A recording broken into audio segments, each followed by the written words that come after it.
partnerships among OIC member states would be of vital importance.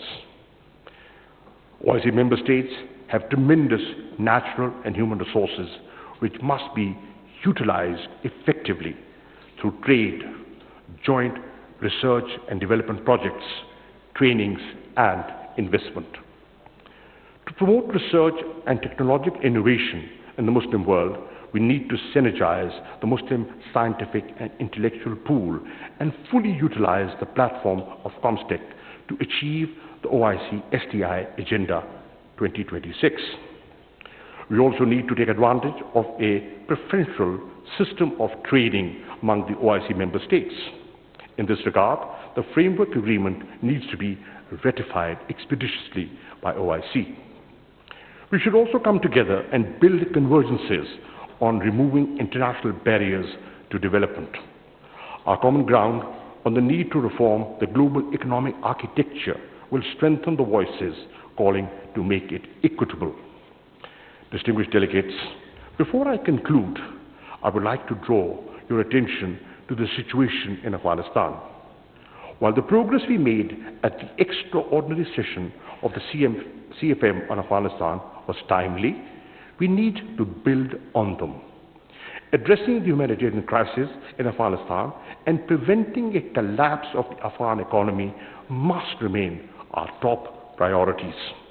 In doing so, we must encourage and support the efforts of the Afghan authorities to eliminate Daesh.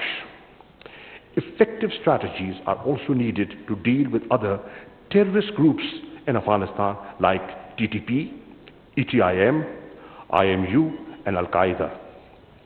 We must guard against spoilers that wish to continue destabilizing Afghanistan and using its territory to promote terrorism. A peaceful, stable, inclusive, prosperous, and connected Afghanistan is in the best interests of us all. Ladies and gentlemen, the time has come for OIC to strengthen and equip itself to address contemporary challenges and conflicts confronting the Muslim Ummah.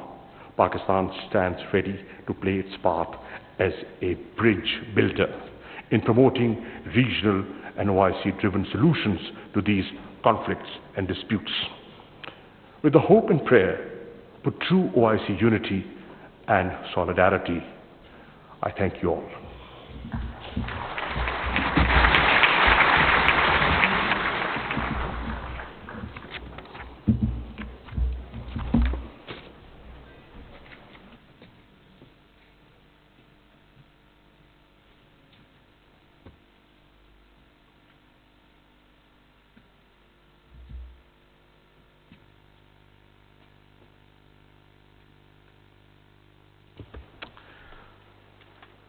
I now invite His Royal Highness Prince Faisal bin Farhan Al Saud, Foreign Minister of the Kingdom of Saudi Arabia, for his speech.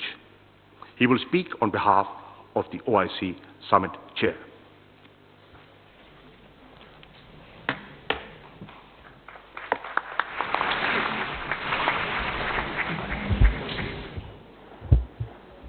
شكرا سيد الرئيس. بسم الله الرحمن الرحيم، والصلاة والسلام على أشرف الأنبياء والمرسلين، دولة السيد عمران خان رئيس وزراء جمهورية باكستان الإسلامية، معالي السيد شاه محمود قريشي وزير خارجية جمهورية باكستان الإسلامية، معالي الأمين العام Foreign Minister of the Islamic Republic of Pakistan, the Secretary General of the OIC, dear participants, I wish to express my thanks for the Islamic Republic of Pakistan for the lavish hospitality accorded to us. I wish them full success in the chairmanship of the current session. I wish to seize this opportunity to congratulate the Islamic Republic of Pakistan and its people for the 75th commemoration of the independence of the Islamic Republic of Pakistan, and we wish them more prosperity and success. I wish to extend my thanks to the Republic of Niger for its chairmanship of the 48th session of the Council of Foreign Ministers in spite of COVID-19, and I congratulate them for the achievements made by the Islamic Republic of Pakistan in adopting a day to fight against Islamophobia. There are also more efforts made to achieve greater success in the Islamic Ummah. I wish to extend my thanks to the people working in the OIC Secretariat under the leadership of the Secretary General for the sound organization of this meeting. I congratulate them on the continued effort to achieve the noble goals of this organization. The Kingdom of Saudi Arabia believes in the role of the OIC in consolidating Islamic solidarity and in protecting common interests to preserve the noble, lofty values of Islam. This will lead to greater cooperation and understanding on the basis of mutual respect among all cultures and religions. Excellencies, ladies and gentlemen, the Kingdom of Saudi Arabia has clear values in consolidating Islamic cooperation and brotherhood among member states with a view to enforcing coordination to face the common challenges. And there was the meeting on Afghanistan in December 2020, and this was a successful meeting which led to the establishment of the Humanitarian Trust Fund under the IDB. Dr. Tariq Khatib was appointed as a representative of this fund. The Kingdom reiterates the importance of the role of Islamic countries to achieve peace and security in Afghanistan. We call for further efforts to support the Afghan people so that they can overcome the tragic situation they have at the moment.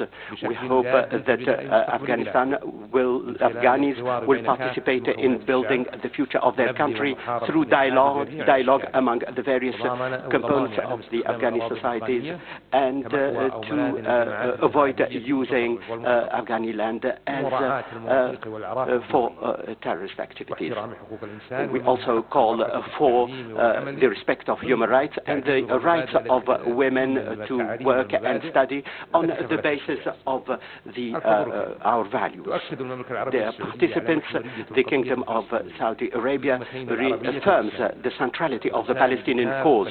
It supports all the international efforts at reviving the peace process among the conflicting parties and the return to direct negotiations to settle all the standing issues between the two parties. We reaffirm our support to the Palestinian people in order to achieve a lasting peaceful settlement of the Palestinian cause with the establishment of an independent Palestinian state and in line with international resolutions. Ladies and gentlemen, the continued escalation by the Houthi group reflects the rejection of political settlement. The Kingdom of Saudi Arabia calls for the implementation of the UN resolutions to neutralize the negative impact of Houthi groups and to stop importing arms in Yemen. This is a threat to the region. We reiterate the importance of the role of brothers to apply more pressure on the Houthi importing arms in Yemen. This is a threat to the region. We reiterate the importance of the role of brothers to apply more pressure on the Houthis so that they can stop jeopardizing maritime security. On the basis of reducing the suffering of the Yemeni people, we contribute to the humanitarian action and we provide humanitarian support to the Yemen people. The participants, the Kingdom of Saudi Arabia stands by the Muslim communities to defend their values as sustained by our region. We also provide support to the people of Jammu Kashmir Kashmir. We also support the efforts made by the international community to reach a just solution to the Jammu-Kashmir issue. Excellencies, ladies and gentlemen, the Kingdom of Saudi Arabia is making steps to achieve its ambitious vision. We hope that this will be a model for the rest of the world. I would like to seize this opportunity to extend my thanks who have accepted to support the event in our country, and this will promote our values. We reiterate our support for the efforts made by this organization. We believe that this is the second international organization. It represents the third population of the world. We hope that this meeting will lead to success and will achieve more prosperity for our people. I thank you very much for your attention.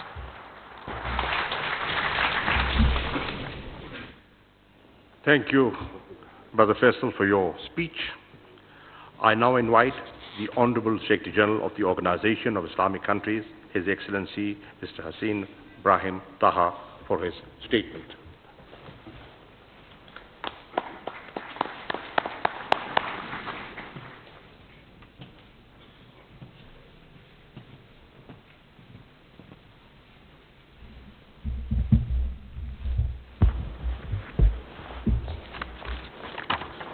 بسم الله الرحمن الرحيم وبه نستعين إن شاء الله. Your Highnesses, Excellencies, Honorable ladies and gentlemen, it is gratifying for me, first of all, to express in my own name and on behalf of the Organization of Islamic Cooperation my sincere thanks and appreciation and gratitude to the government and people of the Islamic Republic of Pakistan for the warm welcome extended to us and the excellent and serious cooperation and coordination that we have noted in the preparation for this present 48th session of the Council of Foreign Ministers of the OIC. Whilst we congratulate the Islamic Republic of Pakistan on its assumption of the presidency of this current session, I would like to express my deep appreciation for its strong commitment to the OIC and its valuable contributions to promoting joint Islamic action. Such a firm commitment is bound to ensure the success of the present session. It is indeed for us a great pleasure that this session coincides with the Islamic Republic of Pakistan's 75th Independence Day. As we extend our warm congratulations to it, we appreciate the achievements it has made for its people and the challenges it has overcome with a strong will and determination. We wish the Islamic Republic of Pakistan further progress and prosperity. I would also like to commend the efforts of the Republic of Niger during its presidency of the CFM's 47th session under difficult circumstances overshadowed by the COVID-19 pandemic. That session has been crowned with full success and given prompt support for the forward march. I would like here to renew my high appreciation to the Kingdom of Saudi Arabia, the host country, chair of the 14th session of the Islamic Summit, for its sustained support of the OIC's activities and the General Secretariat's work under the patronage of the custodian of two holy mosques, King Salman bin Abdulaziz Al Saud, and of his Crown Prince Mohammed bin Salman and Vice Chairman. May Allah preserve them both. Your Excellencies and Highnesses, ladies and gentlemen, allow me to renew to you and your governments my thanks and appreciation for the support you have given to me while assuming my duties as Secretary of our prestigious General Secretariat of the OIC, and to assure you of my firm commitment to work as per the requirements of the OIC's Charter to defend the issues of the Islamic Ummah and observe the decisions and resolutions adopted by the Islamic Summit and the Council of Foreign Ministers. Your Highnesses, Excellencies, ladies and gentlemen, I would like to welcome the distinguished representatives of the international bodies and regional ones, partners of the OIC. Their presence is a testimony of the interest they attach to the role of the organization in contributing to peace, security, and development worldwide. The OIC is satisfied with the dialogue and cooperation it entertains with them all. Your Highnesses, Excellencies, ladies and gentlemen, our present session is being held under the theme of Partnership for Unity, Justice and Development, a theme that is quite topical for the achievement of the aspirations of our peoples, with the OIC in this particular conjuncture in which the Islamic Ummah finds itself confronting multiple types of challenges. Today, the Palestinian cause, the OIC's central issue, is still facing severe challenges with the persistence of the Israeli occupation policies based on colonial settlement, the Judaization of the city of Al-Quds, and the assault on the holy sites, especially the blessed Al-Aqsa Mosque. In addition to the continued murders, confiscation of lands, house demolition, arbitrary arrests, racial discrimination, apartheid, and ethnic cleansing against the Palestinian people. These illegal practices constitute a flagrant violation of the relevant international law, covenants, and resolutions.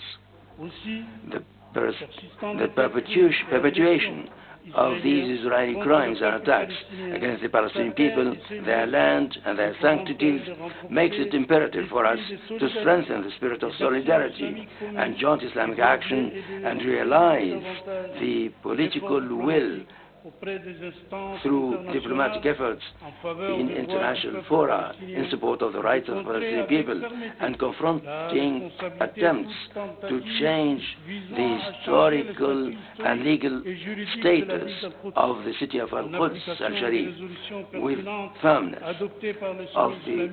in implementation of the relevant resolutions adopted by the successive summit and safe harm's resolutions. The issue of Jammu and Kashmir is also a just cause that has not found a solution for such a long time. And we oppose the illegal actions by India on August 5th, 2019, to change the internationally disputed status of Indian-occupied Jammu and Kashmir. In last November, a high-level delegation from the General Secretary of the OIC, led by the Assistant Secretary General for Political Affairs, Special Representative of Jammu and Kashmir, with the participation of the Assistant Secretary General for Humanitarian, Cultural and Social Affairs, effected a visit to Pakistan and Azad Jammu and Kashmir within the framework of the implementation of the mandate entrusted to the General Secretariat under Resolution 1047 on the dispute of Jammu and Kashmir as adopted by the Council of Foreign Ministers. On the other hand, the report of the submission session in question is submitted for your attention. The OIC is called upon to redouble its efforts in support of the people of Jammu and Kashmir, including their rights to self-determination in conformity with the resolutions of the Security Council of the United Nations. The developments of these issues will be considered by the contact group on Jammu and Kashmir, which will meet here in Islamabad. on the sidelines of our meeting. With regard to Afghanistan, we have followed all the aspects and the implementation of the resolutions issued from the 7th Ministerial Council held in Islamabad on 19 December 2021. In Islamabad, in this regard, I've assigned my special envoy to Afghanistan directives to cooperate with the Islamic Development Bank that has graciously prepared the legal framework and the legal fund as established by the CFM. The fund will be officially launched on the margin of this present session. On the other hand, I have dispatched my special envoy to Afghanistan, and he has held broad discussions with the ministers in Kabul concerning the efforts of the organization in the humanitarian, political, and economic field. I submit to your kind attention a special report on the progress achieved in the implementation of the resolution on the humanitarian situation in Afghanistan on the aspects linked to this first visit. Therefore, we shall continue dialogue with the authorities in Afghanistan, with international partners, with the objective to achieve peace, security, and development in this member country of the OIC. With regard to the aggression of the Republic of Armenia against the Republic of Azerbaijan, and a meeting and an agreement was held on November 2020 and put an end to the aggressions. Azerbaijan expressed concern in the face of non-observance of the Republic of Armenia of its obligations as stipulated in the agreement between the concerned parties. The General Secretariat concerned with the delayed settlement of the conflicts and under the CFM and the International Council will continue its interest of this issue. Excellencies, honorable ladies and gentlemen, the situation in Yemen still causes deep concern for our organization, which has committed itself to support Yemen's unity, sovereignty, and independence and territorial integrity, alleviating the human suffering and the conflict on the basis of international law, namely the initiative of the Gulf states and the executive mechanisms at the conclusion of the Conference of National Dialogue in Yemen and the resolutions of international legality, especially the Resolution 2216/2015 of the United Nations Security Council. In this context, the General Secretariat of the OIC salutes and hails the idea that the General Secretariat hails the initiative announced by the Ministerial Council of the Gulf States to organize Yemeni consultations at the Saudi capital in Riyadh at the end of the present month. An initiative that will make it possible to fill the gap between the Yemeni brothers and to engage in an action to stop the blood selling, and to continue the action and for the stability and security in the region. In this context, we renew our appreciation to the Kingdom of Saudi Arabia for its unremitting efforts and initiatives to contribute to expediting a peaceful and lasting solution to the Yemeni crisis. I also reiterate the thanks and appreciation to the Kingdom of Saudi Arabia and the Emirates for their solidarity with our organization in the face of the condemned attacks by the Houthi militants against civilians and civilian targets. Over the past period, developments in Libya, in Sudan and Somalia have been subject of continued consideration of the General Secretariat, which encouraged all parties concerned to adopt dialogue, and we today encourage them to redouble their efforts to overcome to adopt dialogue, and we today encourage them to redouble their efforts to overcome differences and lay the basis for stability and peace, for development, and to ensure that the interest of their peoples prevails. With regard to Syria, the General Secretary continues supporting the efforts of the United Nations to achieve a peaceful solution to the crisis in conformity with the Declaration of Geneva and the resolution of the Security Council. With regard to Iraq, the convening in October 2021 of the anticipated early elections represent a positive element that we have registered and that we hail. As you all know, the political and security challenges and developments faced by the Sahel countries, Burkina Faso, Mali and Niger, and the Lake Chad Basin, Cameroon, Chad, Niger and Nigeria, as well as Central Republic of Africa, Mozambique and Guinea, reflects an important interest for the OIC. We underline the need to increase efforts to achieve peace and stability in these regions, and we call on the Member States and the OIC institutions, as well as international partners, to help these regions to face up to the challenges confronting them.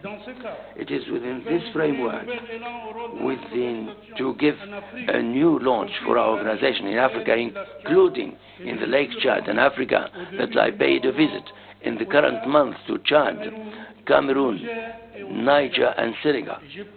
And I had an opportunity to discuss with the leaders in those countries regarding these issues and ways and means to strengthen the OIC support to those countries.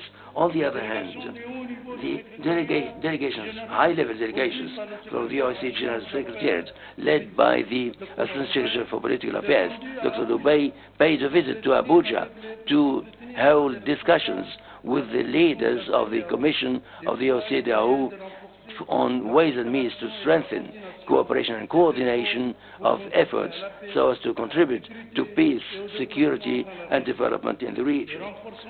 Strengthening the positive role of our organization in Africa requires as well the designation of special envoy. To this effect, I recommend to your August Council to designate Dr. Nasiru Baku Arifari, former Minister of Foreign Affairs of Benin, as special envoy of the OIC General Secretariat for Africa, and I hope that he will benefit of your support. Your Highnesses, Excellencies, ladies and gentlemen, the Republic of Bosnia is facing a preoccupying situation due to certain Serb parties and to their involvement and offensive, and this requires support for Bosnia-Herzegovina to help it preserve its territorial unity, its stability and sovereignty and prosperity. Our organization expresses as well its full support to the efforts in favor of a global and just resolution to the Cypriot issue, and its support with the Turkish Cypriot Muslims in conformity with the Perth resolutions of the OIC. Highnesses, Excellencies, ladies and gentlemen, the well-being and defense of human rights of Muslim communities in the non-member states in conformity with the principles and objectives as included in the charter of the organization form a priority also in our action. We continue increasing our efforts to this end through visits and dialogue with the leaders of the concerned parties. In this context, we express our profound concern with regard to the situation of Rohingya, and we call on the international community to act in an efficient manner, an urgent manner, to ensure proper conditions for the voluntary return of the people, the refugees, the Rohingyas, to their original homeland. We register our support for judicial action with the International Court of Justice, for the recovering of listenings in support of the Rohingyas, to put an end to all the forms of violence against them. I should like on this occasion to pay a special tribute to Gambia, to the Republic of Gambia, for their frontland role in support of the affairs and the meeting of the committee today against the violation of human rights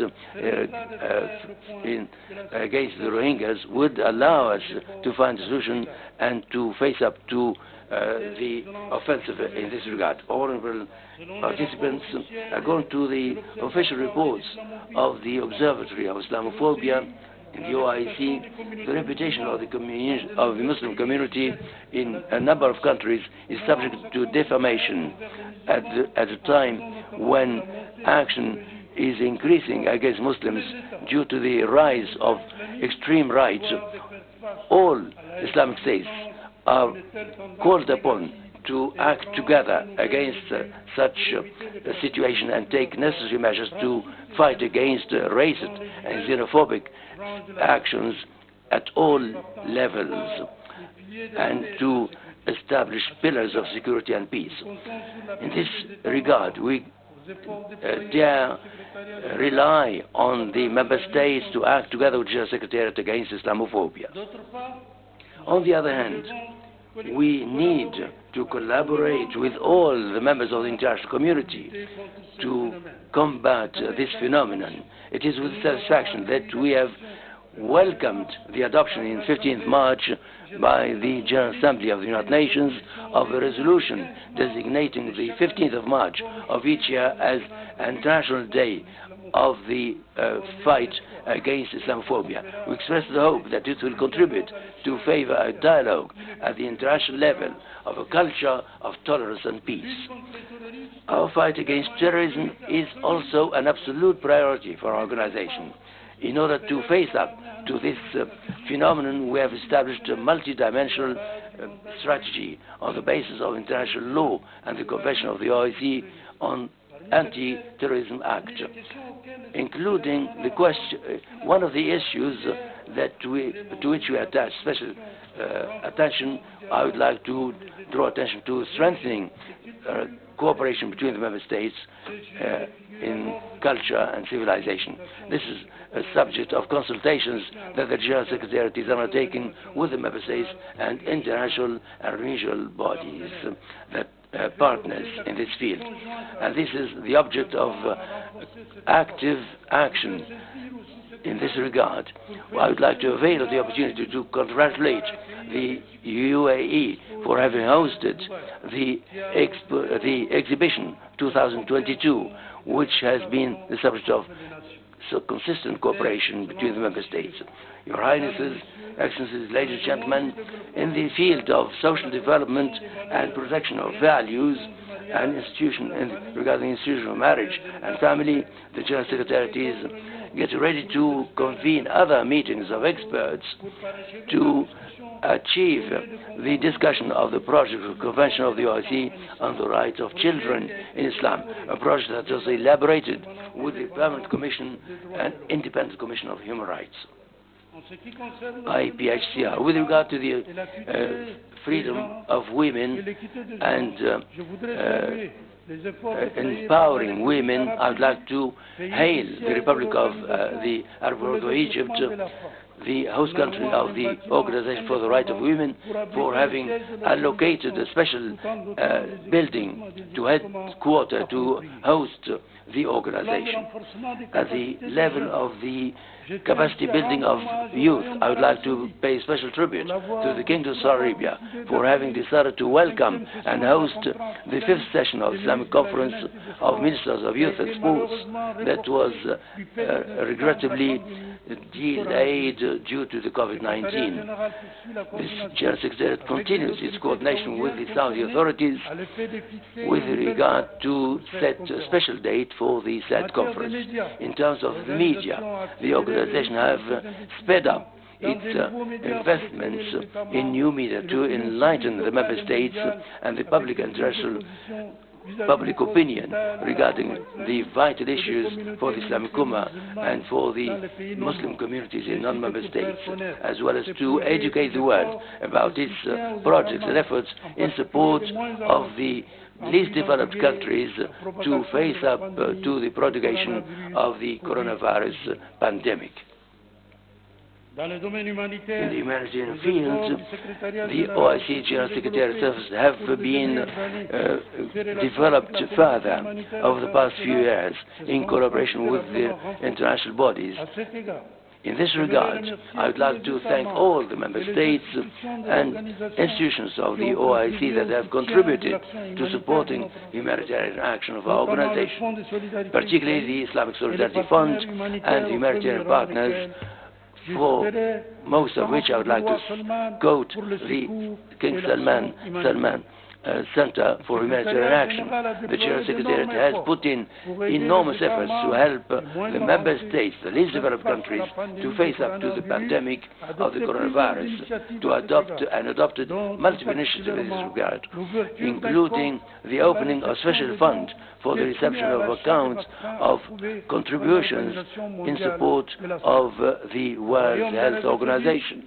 In this regard, the Kingdom of Saudi Arabia has made a 20 million real donation in support of this fund for the acquisition of vaccines in coordination with the Salman Center for Humanitarian Action. I wish to avail of the occasion to launch an appeal to the member states to contribute further to this account to finance the purchase of vaccines for the benefit of the least developed countries in the OIC. Your Highnesses, Excellencies, ladies and gentlemen, 2 years have passed by, and we have not yet been able to get out of the COVID pandemic. Due to this pandemic, measures taken during this period, our countries have faced economic difficulties and a drop of exportations of tourist activities.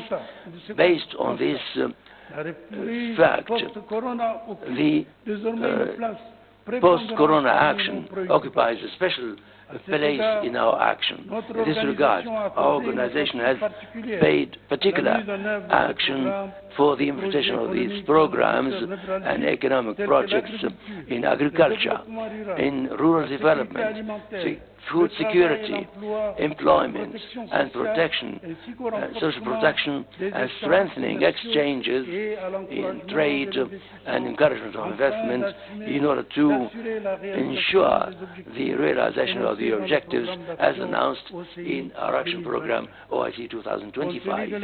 Bearing in mind the importance of cooperation in the economic and trade fields between the member states and within the framework of the implementation of the resolutions issued by your Council to organize a forum on investments in Africa, I've accorded particular attention to this issue, and I am about to finalize the details of which I will inform you in due time. I'm happy to inform you also that the 8th session of the Islamic Conference of the OIC on food security and agricultural development, held in Istanbul in the Republic of Turkey on 25th to 27th October 2021, has given a new impetus to cooperation in the sector.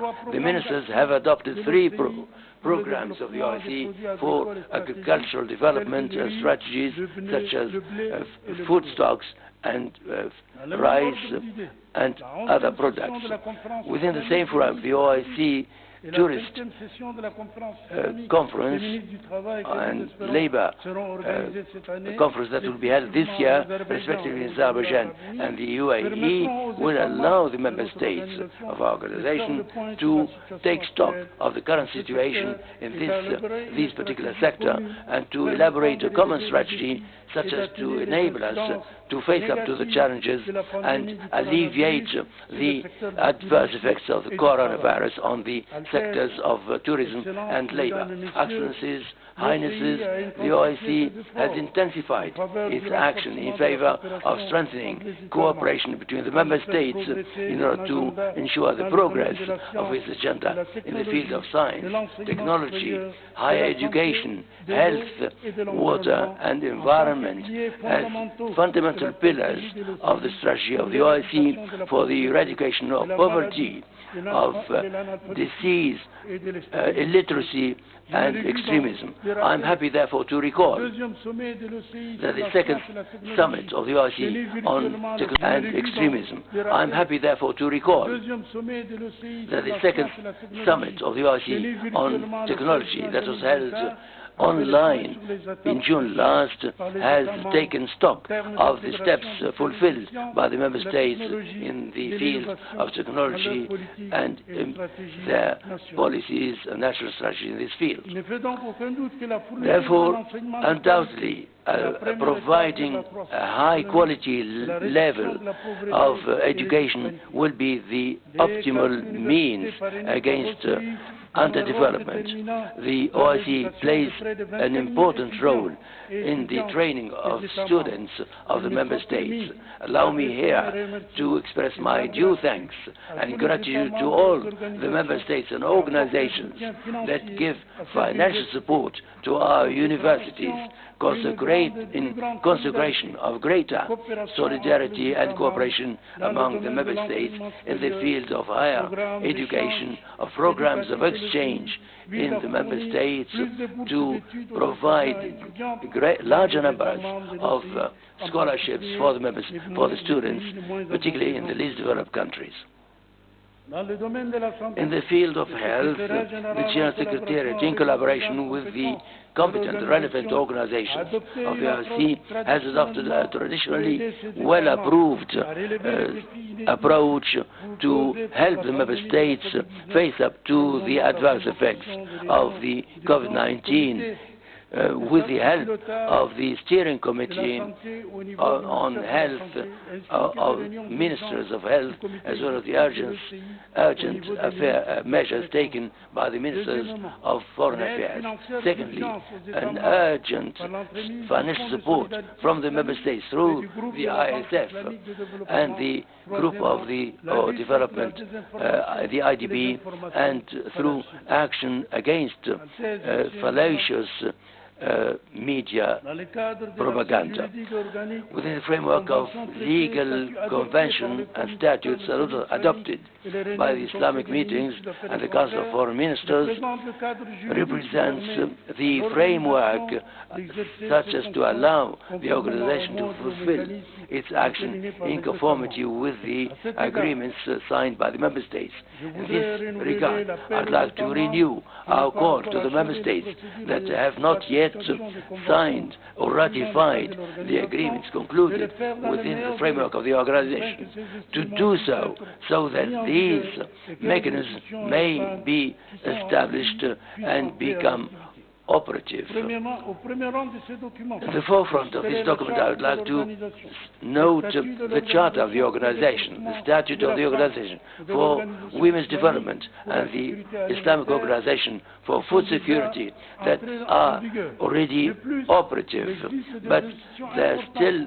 are other important institutions that have not seen their statutes entering into force, such as the Labor Center and the Center for Cooperation and Policy Support. Within the framework of reform of the General Secretariat, a study has been elaborated by the Public Administration Institute in collaboration with the General Secretariat. The study has led to the elaboration of an organigram, a project for the General Secretariat, which are reflected in the annexes of my present report to this August budget.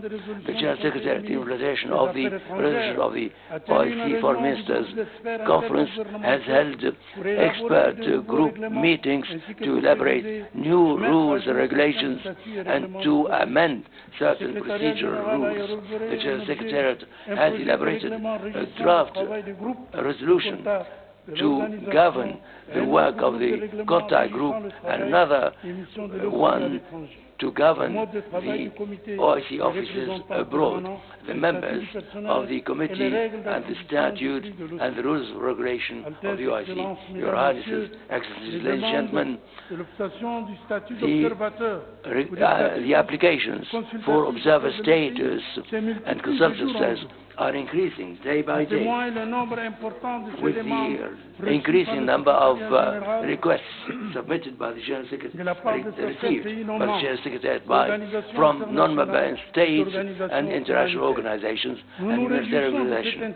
We are gratified of this interest of these members, and I express the hope that I will have your support to find the appropriate formula for the granting of observer and consultative status for the applications where the requests are submitted by parties that meet the conditions in conformity with the mandate submitted to us by the 47th session and the Council of Foreign Ministers. The program for action 2025, as adopted by the former Council, constitutes an optimal framework that brings together the objectives and the activities on vital fields for the member states. Concerted efforts must be put in by all to implement effectively the said program. The program's action must be finalized this year. I invite the member states to kindly submit to CISRIC as soon as possible the statistical necessary data to fulfill this important exercise that will enable us to evaluate the progress of the implementation of the action program for achieving the various objectives that I've just enumerated, and to increase the capacity of the organization to face up to the challenges and help us move forward for the implementation of necessary reforms of our organization and the various organs with the support and commitment of the member states. We also rely on your financial support to the organization and its various organs so that they may implement and ensure the follow-up of all plans or programs as approved by your Highnesses. We are confident that strengthening the role of the organization will support our common action and consecrate the spirit of solidarity between our member states.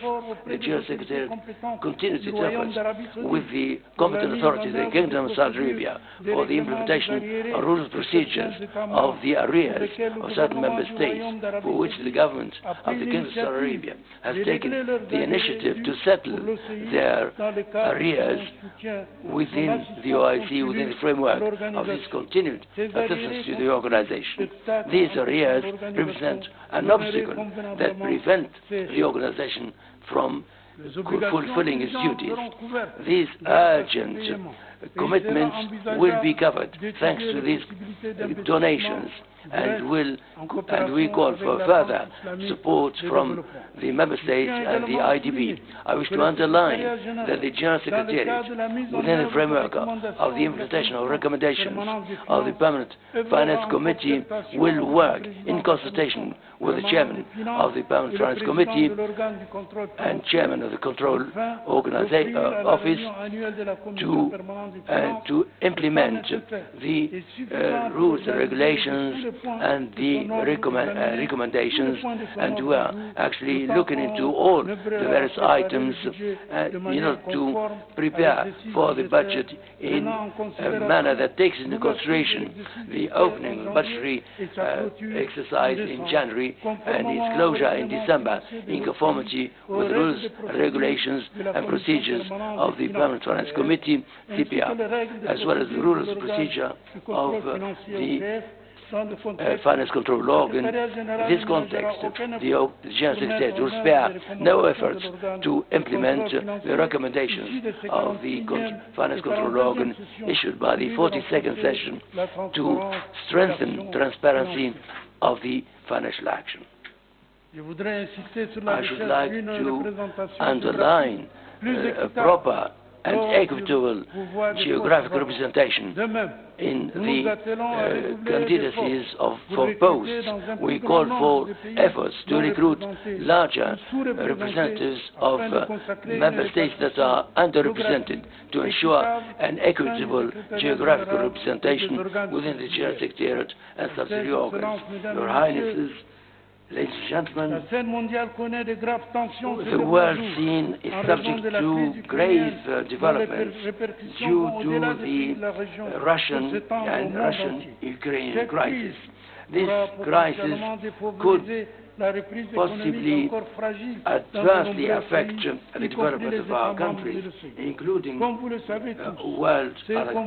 world countries.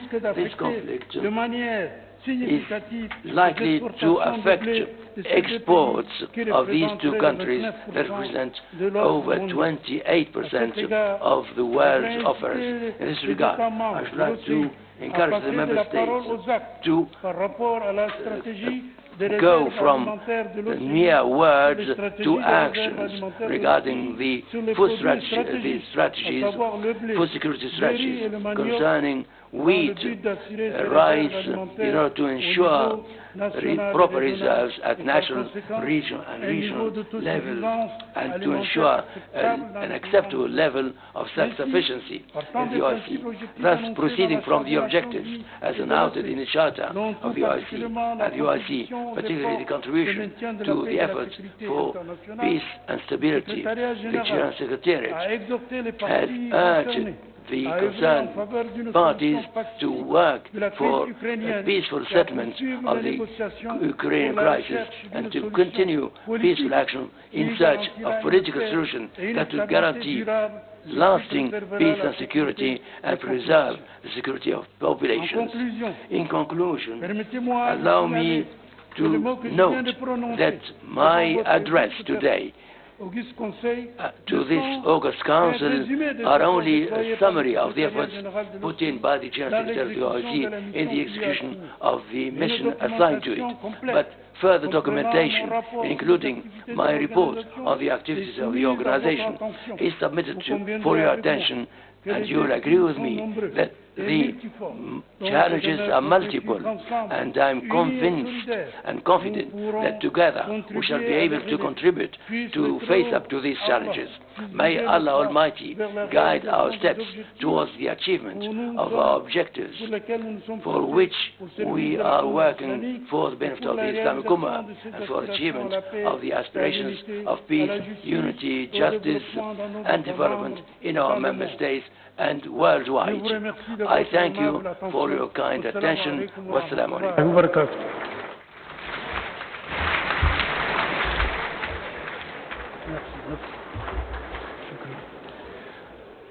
Thank you, Mr. Secretary General, for your valuable remarks. Excellencies, ladies and gentlemen, we will now hear a video message from the United Nations Secretary General, Antonio Guterres.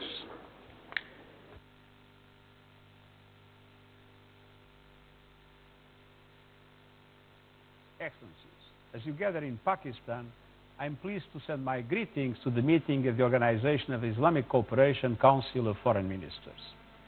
The United Nations, the OIC, enjoy a close, decades-long relationship rooted in trust and based on the shared belief in the values of multilateral cooperation, dialogue, and solidarity. Across Asia, the Middle East, Africa, and beyond, our two organizations have worked together to nurture a culture of peace, tolerance, and understanding.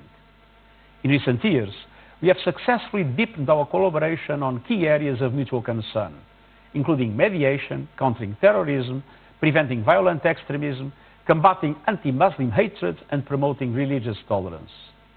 Today, the imperative to join forces, devise common strategies, and draw on our competitive advantages is more urgent than ever. In my recent report on our common agenda, I have offered proposals guided by the beacon of the Charter to update global governance, better manage risks and threats, and build a safer, more resilient and inclusive world set out in the 2030 Agenda for Sustainable Development. Challenges abound, from the war in Ukraine and its global ramifications to growing inequalities and proliferating assaults on human rights. Developing countries, in particular, face crises on so many fronts. Vast inequity is blocking recovery. Poverty is deepening, and countries are paralyzed by debt and liquidity issues. We must reform a morally bankrupt global financial system, and we must make sure that all countries have the resources they need to recover from the pandemic, build resilience against climate shocks, and support the Sustainable Development Goals. Only together, in unity, with partners at all levels, can we confront shared challenges and create a better future for all. Thank you.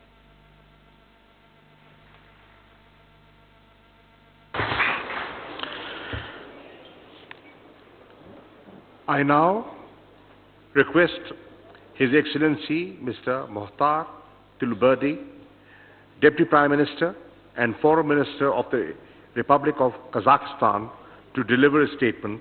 He will be Prime Minister and Foreign Minister of the Republic of Kazakhstan to deliver a statement. He will be speaking on behalf of the Asia Group of the OIC member states.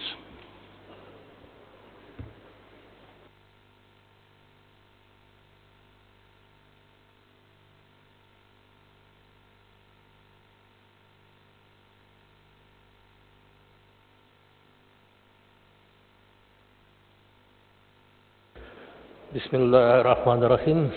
Honorable Minister Imran Khan, the Prime Minister of the Islamic Republic of Pakistan, distinguished Mr. Shah Mahmood Qureshi, the Minister of Foreign Affairs of the Islamic Republic of Pakistan, distinguished Mr. Hussein Ibrahim Taha, Secretary General of OIC, Your Highnesses, Your Excellencies, ladies and gentlemen. Assalamu alaikum wa rahmatullahi wa barakatuh. First of all, on behalf of the Asian Group of the Organization of Islamic Cooperation and on behalf of the delegation of Kazakhstan, allow me to express appreciation to the government of Pakistan for the cordial hospitality and excellent arrangement of today's OIC ministerial meeting, titled Partnership for Unity, Justice and Development.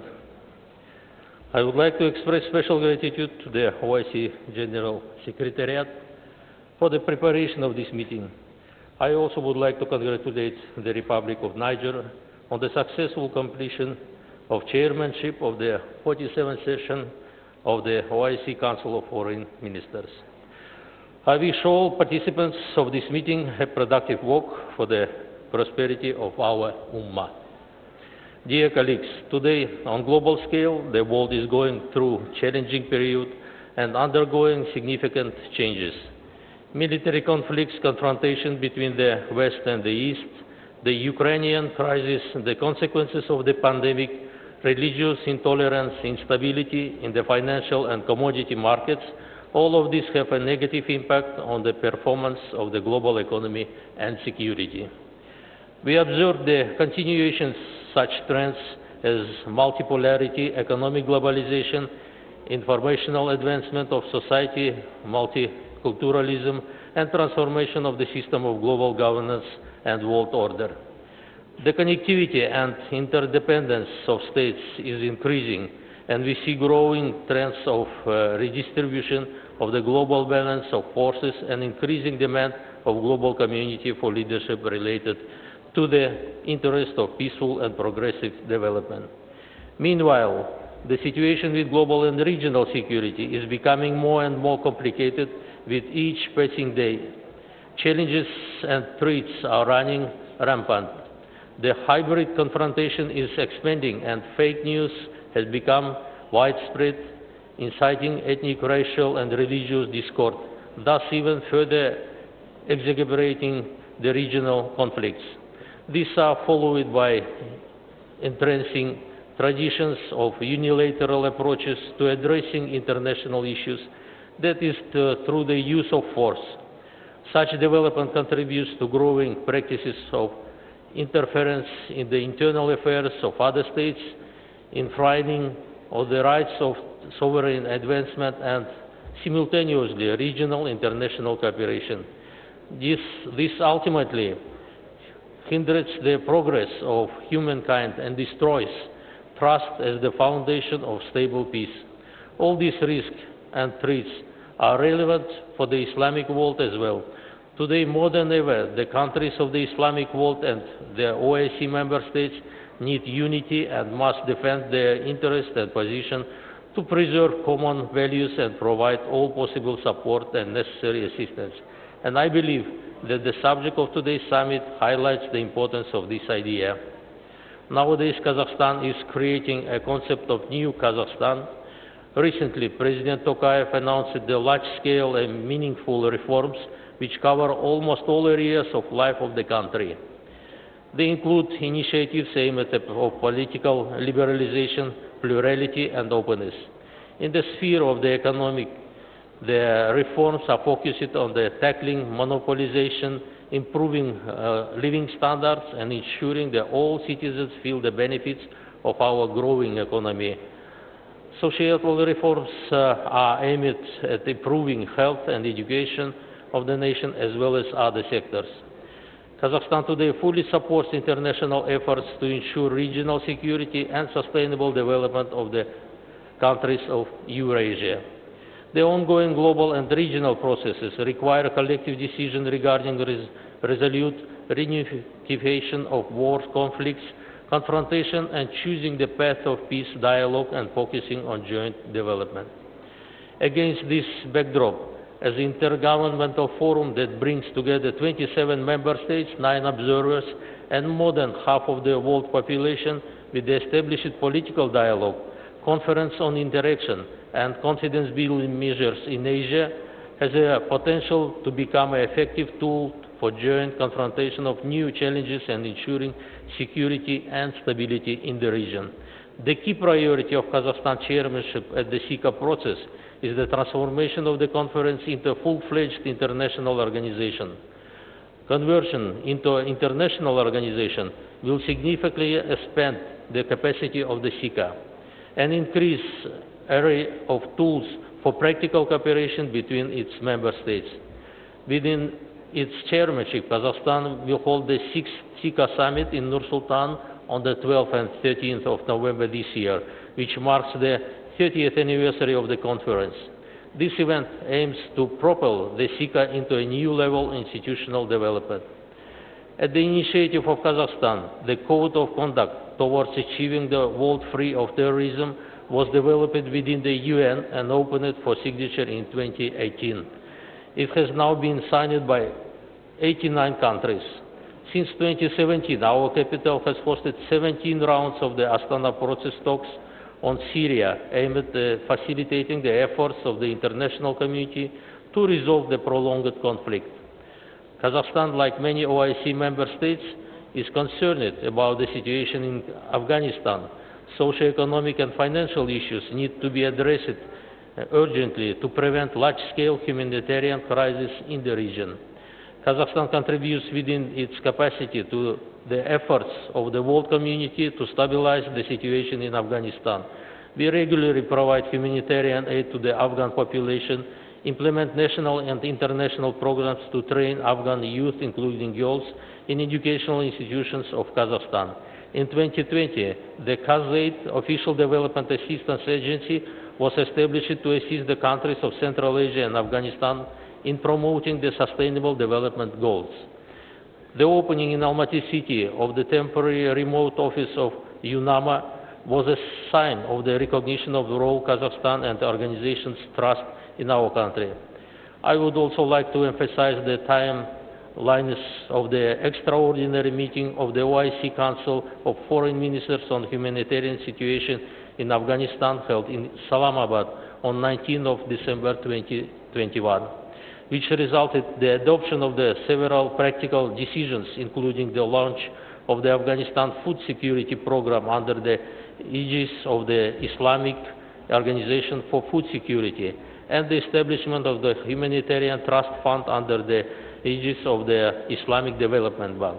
In this regard, I call on the OIC Secretariat to assist the IOFC in the prompt launching the Afghanistan Food Security Program and the OIC member states to make generous contribution to this program.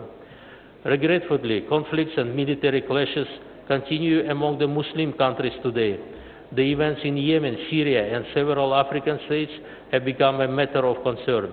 Therefore, we believe that the initiative of Islamic rapprochement remains relevant for peace and harmony in the Islamic world. Kazakhstan reaffirms its unwavering position for just and comprehensive solution to the Palestinian question on the basis of relevant resolutions of the UN Security Council and the UN General Assembly in accordance with the two states for two nations principle. Moreover, we reiterate the OIC principled position on the Jammu and Kashmir dispute for peaceful settlement in accordance with the relevant United Nations Security Council. We are convinced that promoting the ideology of tolerance, mutual understanding, and cultural diversity is the key to combating hatred and discrimination. An example of interfaith dialogue is the Congress of Leaders of World and Traditional Religions, which has been held in Kazakhstan since 2003 and is attended by the leaders of the Islamic world and the Secretary General of the OIC.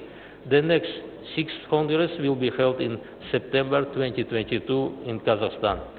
Distinguished participants, in the face of the new challenges, the further transformation of the organization is an important issue.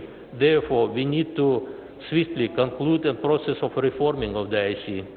In this context, we are grateful to Saudi Arabia, Turkey, and Bangladesh for their efforts and contribution for the holding of 2 expert group meetings on comprehensive reform of our organization.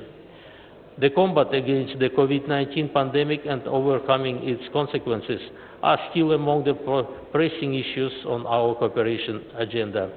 At the current stage, I would like to emphasize the importance of uniting our efforts in the combat against the pandemic and the exchange of vaccines. In addition, Kazakhstan, within its activity in the UN, initiated the establishment of the International Agenda for Biology Safety, which in future will contribute to the prevention of biological threats and the exchange of information on dangerous diseases. Comprehensive support for this initiative will allow our countries to take timely measures in the future. The pandemic, more than anything else, showed the urgent need for the development of science and technology in the Muslim world and beyond. At the first OIC Summit on Science and Technology held in September 2017 in Nur-Sultan, Kazakhstan initiated the establishment of the OIC 15 group, which unites 15 leading Muslim countries in the field of science and technology to promote the potential of our Ummah in these areas. This year, Kazakhstan intends to hold a meeting of ministers of the OIC 15 group member states responsible for education, science, and technology. This step would also again demonstrate the need to consolidate efforts in the development of our own advanced science and technology as an important factor in achieving peace and prosperity. Distinguished colleagues, today many countries, including the Islamic world, are facing acute issue of ensuring food security due to the complex of geopolitical situation in the world and climate change. Many countries in Africa and Middle East are sounding the alarm and are requesting our help in providing essential products. Some countries are experiencing famine due to the crop failures last year. We are ready to cooperate in this area and consider it important to revitalize the Islamic Organization for Food Security and to use its potential to ensure access to food supply for countries in need. To date, 36 of the 56 OIC countries have joined this organization and only 17 countries have ratified its charter. We call on the members of the OIC to actively engage in the activities of the International Organization for Food Security. Last but not least, I invite distinguished delegation to support the resolution on granting the Organization of Turkic States the observer status in the OIC, which will be discussed this afternoon in the special committee. As a founding members of this organization, Kazakhstan is interested to enhance cooperation with important international organizations such as OIC. And we believe that strong partnership between OIC and different Asian regional organizations will increase the Islamic solidarity in the international arena and open a new avenue of cooperation. Availing this opportunity, I would like to inform that recently, on the 12th March this year, there was the early presidential election in the Turkmenistan, which, according to the international observers, was held in the fair, free, and competitive atmosphere. As a result of election, His Excellency Mr. Serdar Berdimuhamedov, with the support of 73% of the electorate, has become a new president of Turkmenistan. Also, I avail this opportunity to express on behalf of the Asian group the heartfelt congratulations to the government and the people of Pakistan on the occasion of the 75th anniversary of the independence of the Republic. And I wish peace and prosperity to the brotherly people of Pakistan. In conclusion, allow me to express the hope that all OIC will continue to advance its goal and objectives for the benefit of the entire Muslim Ummah. I wish all participants fruitful work at today's event, and thank you for your attention. I wish all participants fruitful work at today's event, and thank you for your attention.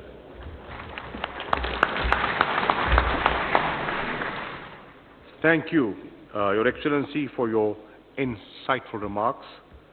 I now request His Excellency Mr. Othman Jarandi, Foreign Minister of the Republic of Tunisia, to make his speech. He will be speaking on behalf of the Arab group of the OIC member states.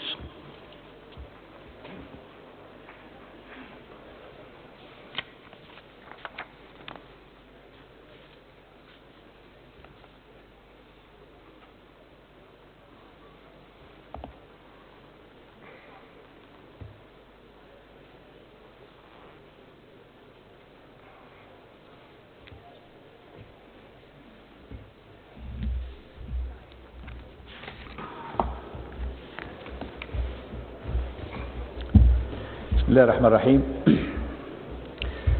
معالي السيد عمران خان الوزير الأول لجمهورية باكستان الإسلامية. Imran Khan, Prime Minister of the Islamic Republic of Pakistan, Excellency Shah Mahmood Qureshi, Foreign Minister of the Islamic Republic of Pakistan, we congratulate you on your chairmanship of this session and for the celebration of your Independence Day. Highnesses, Excellencies, Excellency Mr. Hussein Ibrahim Taha, Secretary General of the OIC, ladies and gentlemen, on behalf of the Arab group, I'm pleased to extend my greetings to Shah Mahmood Qureshi, Foreign Minister of the Islamic Republic of Pakistan, for the efforts deployed to consolidate joint Islamic action. I also extend my thanks to the Republic of Niger for its excellent chairmanship of the previous session of our Council. I should seize this opportunity to hail the efforts made by the Kingdom of Saudi Arabia, the chair of the Islamic Summit.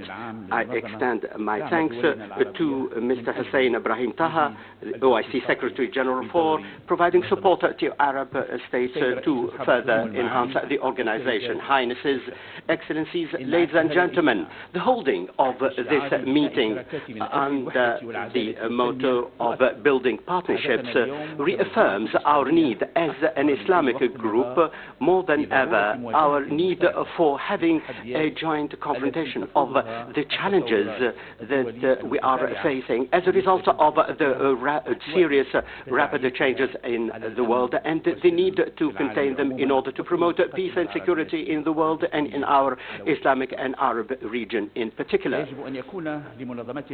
Our organization has a weight and needs a joint position in order to address the various international and regional issues on the basis of the principles and the values that bring us together and which we share.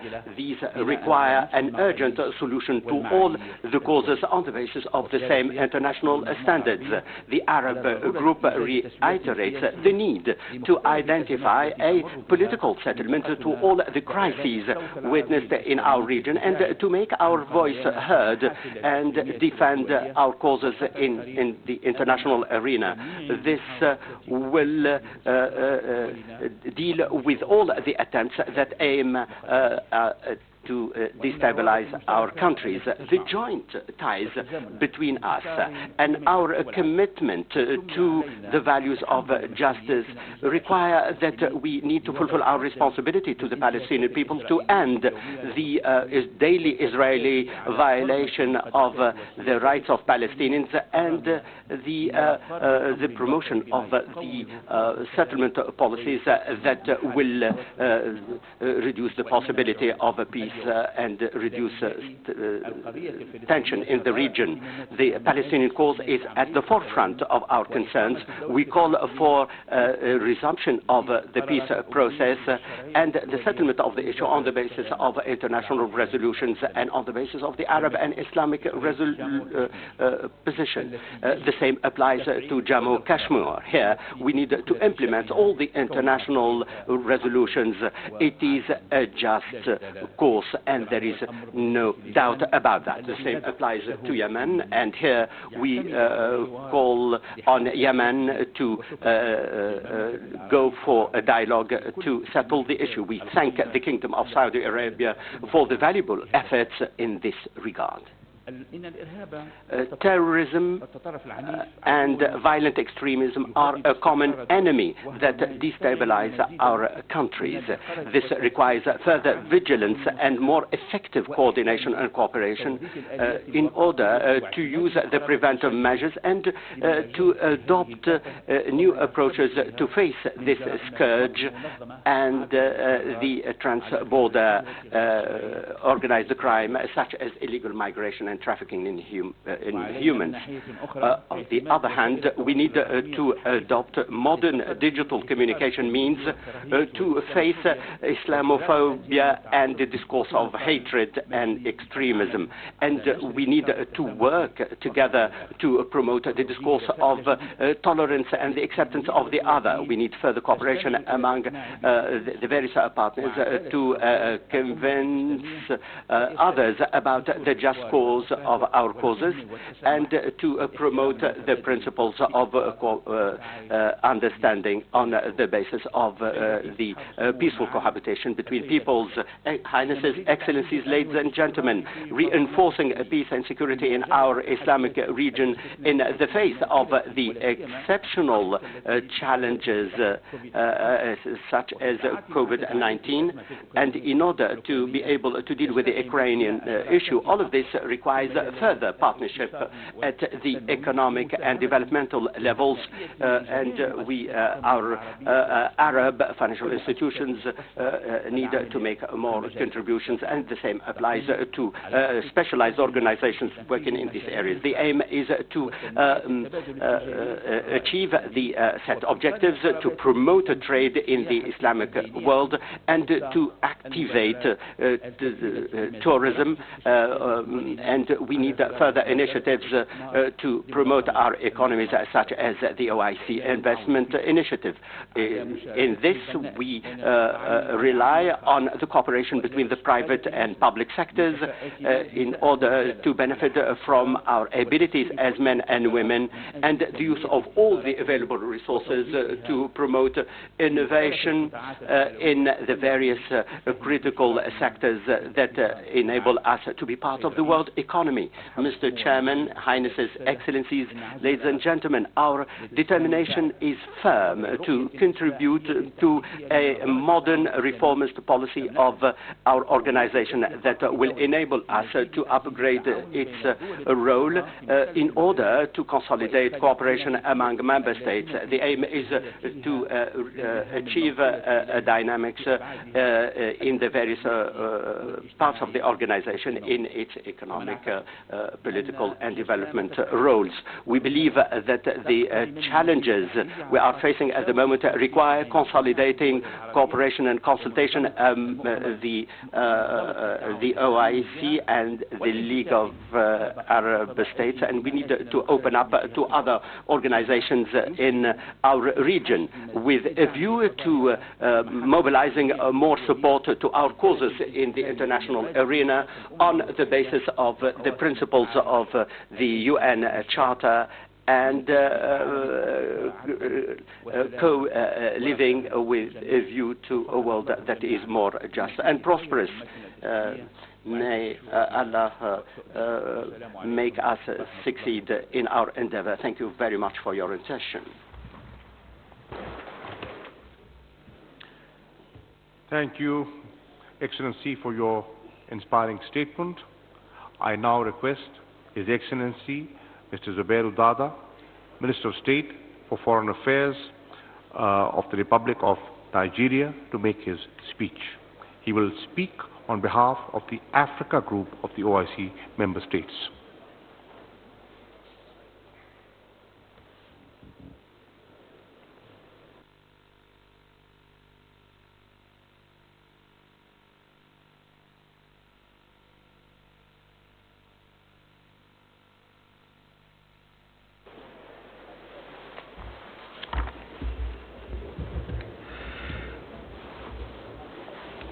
أعوذ بالله من الشيطان الرجيم بسم الله الرحمن الرحيم. Your Excellency Mr. Imran Khan, Prime Minister of the Islamic Republic of Pakistan, Your Excellency Makhdoom Shah Mahmood Qureshi, Minister of Foreign Affairs of the Islamic Republic of Pakistan and Chairman of this session, Your Royal Highness the Foreign Minister of the Kingdom of Saudi Arabia, Honorable Ministers, Your Excellency Ambassador Hussein Brahim Taha, the Secretary General, distinguished delegates and other invited guests, gentlemen of the press. Assalamu alaikum wa rahmatullahi wa barakatuh. It is for me indeed a great honor and privilege to speak today on behalf of the African Group on the occasion of the 48th session of the Council of Foreign Ministers of the Organization of Islamic Cooperation, holding in this beautiful city of Islamabad. We are indeed humbled by this singular honor. Let me at the outset convey the sincere appreciation of my delegation and that of the entire African Group to the government and the people of the Islamic Republic of Pakistan for the warm reception and generous hospitality. And we also thank them for the excellent facilities that have been put at our disposal for the success of our meeting.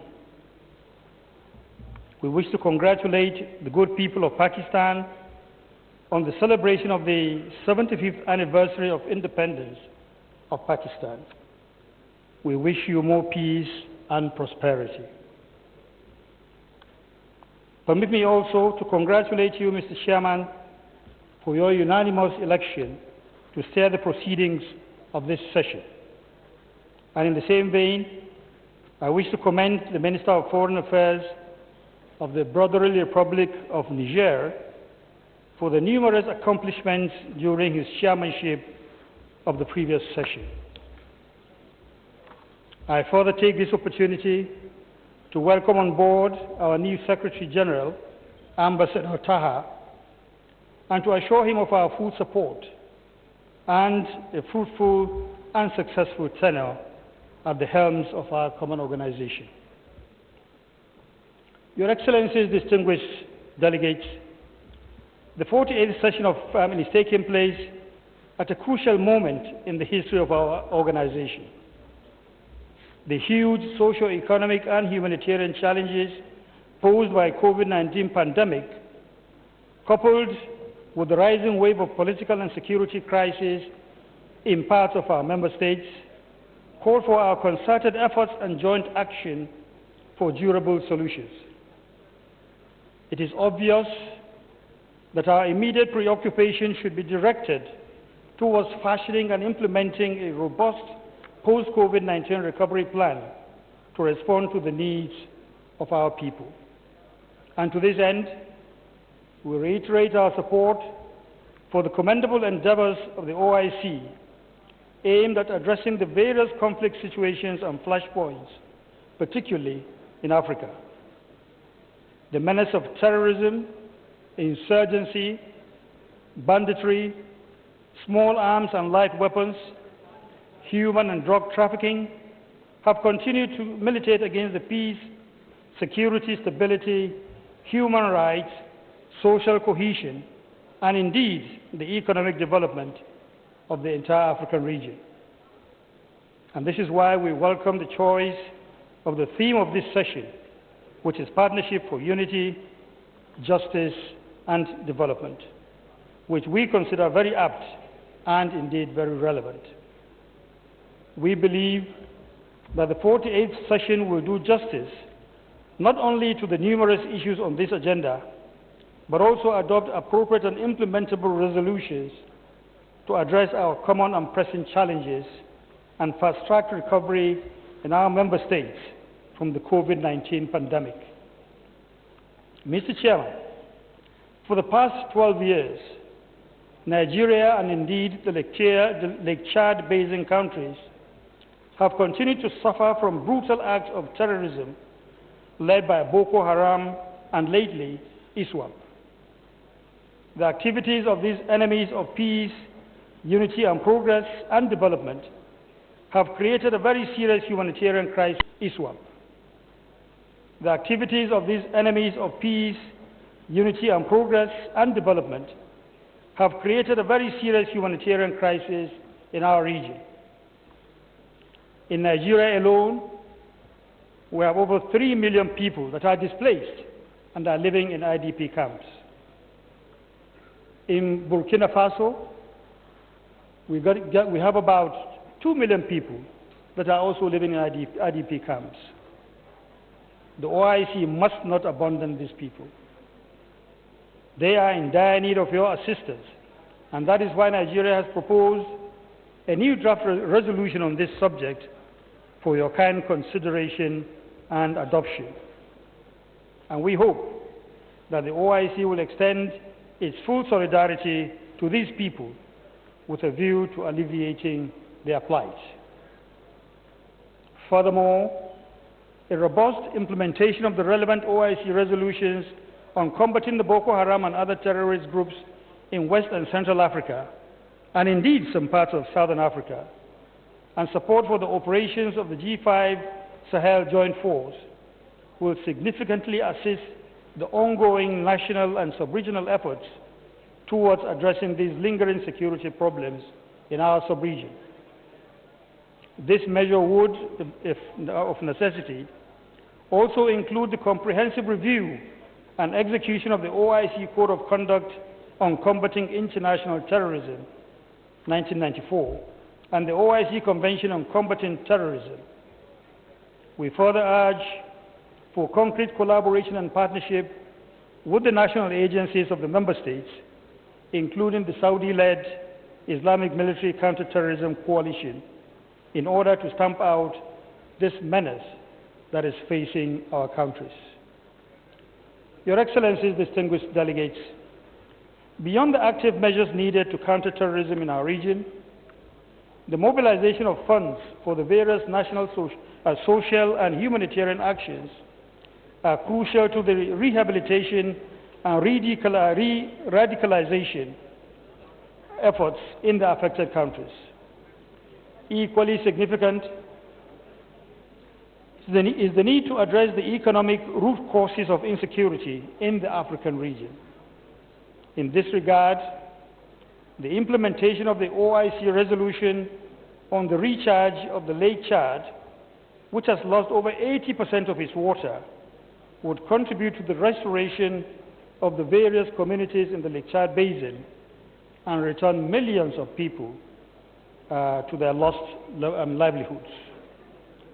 Similarly, it is our conviction that the agenda of OIC on peace and security can best succeed if we establish meaningful partnership with the United Nations, the African Union, and other sub-regional groupings in Africa on conflict prevention, conciliation, mediation, and peace building, as well as the promotion of good governance and democracy. And closely related to this, is the need for granting debt remission and relief for our countries, especially the least developed countries that represent more than 1/3 of the OIC membership. Mr. Chairman, poverty remains one of the major challenges confronting Africa, and the pandemic has sadly further aggravated the situation. To create a better and more sustainable future for our people, strengthening intra-OIC cooperation to harness the enormous resources and potentials within our member states is key and essential. Equally vital is the need to boost intra-OIC trade and commercial exchanges as a bedrock for our economic cooperation and the means to further enhance South-South cooperation.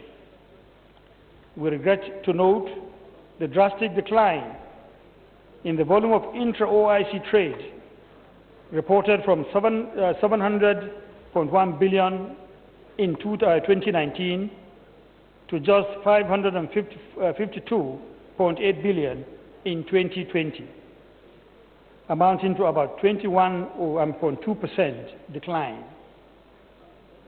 We applaud and encourage OIC efforts in capacity building and skills acquisition development, as well as the promotion of research and innovation, especially in the areas of agriculture and food security. In this regard, we support the adoption of the OIC Plan of Action on the development of strategic agricultural commodities and underscore our commitment to play a central role in the implementation of programs on wheat, rice, and cassava as part of our endeavor to promote agricultural cooperation. Already in Nigeria, the central bank-supported Anko Borrower's program has produced the desired result, as we have drastically cut rice importation and have attained the first position in rice production in Africa. Your Excellencies, distinguished invited guests, as we commend the OIC for its sustained interest in Africa through the various IDB initiatives, which include the Islamic Solidarity Fund for Development, the Islamic Development Fund, and the Special Program for the Development of Africa, we call for additional mobilization of resources in order to achieve the target capitals of these funds and programs. And we also reiterate the importance of the Dakar Port Sudan rail project and the need to accord it the due attention it deserves because of its enormous economic impact on the continent. Mr. Chairman, before I close, let me reaffirm on behalf of the African Group our full solidarity with the people of Palestine, as I also restate our support for the cause of Jammu and Kashmir people. We commend the Islamic Republic of Pakistan for its sustained commitment to the ideals of the OIC and pledge our support to its chairmanship. We also wish the 48th session of the Conference of Foreign Ministers very fruitful deliberations. I thank you for your very, very kind attention. Assalamu alaikum wa rahmatullah. Thank you, Excellency, for very valid observations. I now invite President, Islamic Development Bank, His Excellency Dr. Muhammad Salman Al-Jasser, for his statement.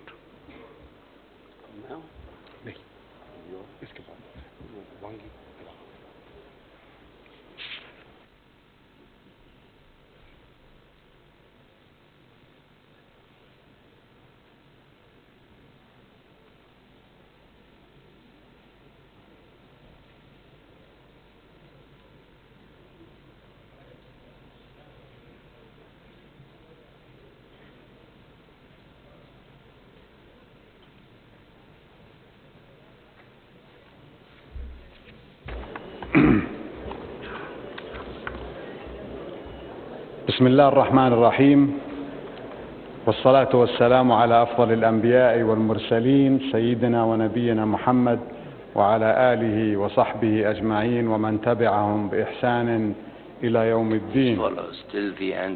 Your Excellency Imran Khan, Prime Minister of the Islamic Republic of Pakistan. Your Highness Prince Faisal bin Farhan Al Saud, Foreign Minister of the Kingdom of Saudi Arabia, the OIC Summit Chair. Your Excellency Mr. Makhdoom Shah Mahmood Qureshi, Foreign Minister of the Islamic Republic of Pakistan.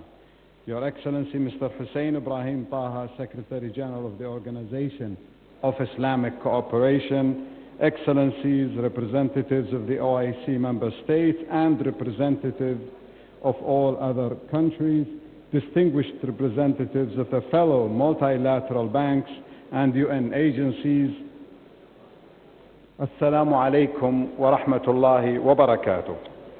Allow me to begin by expressing my utmost appreciation to this esteemed session of the OIC Council of Foreign Ministers for designating building partnerships for unity, justice, and development as its theme, which is most pertinent.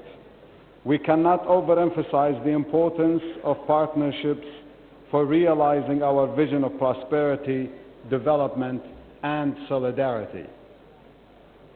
As an institution committed to sustainable development, the Islamic Development Bank recognizes that partnerships are the key enablers for socio-economic advancement.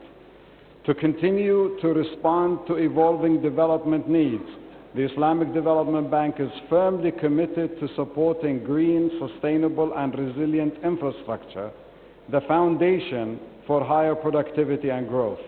The Islamic Development Bank is also investing in inclusive human capital development and social infrastructure through investment in health, education, nutrition, and job creation.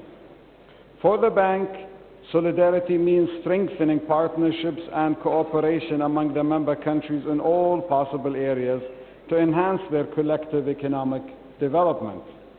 To achieve this goal, the bank has introduced new modalities and initiatives to strengthen economic linkages among its member countries. The programs under IDB's regional cooperation and integration, supported by our private sector group entities, aim to scale up regional integration projects, intra-OIC trade and investment levels through cross-border projects and trade corridors.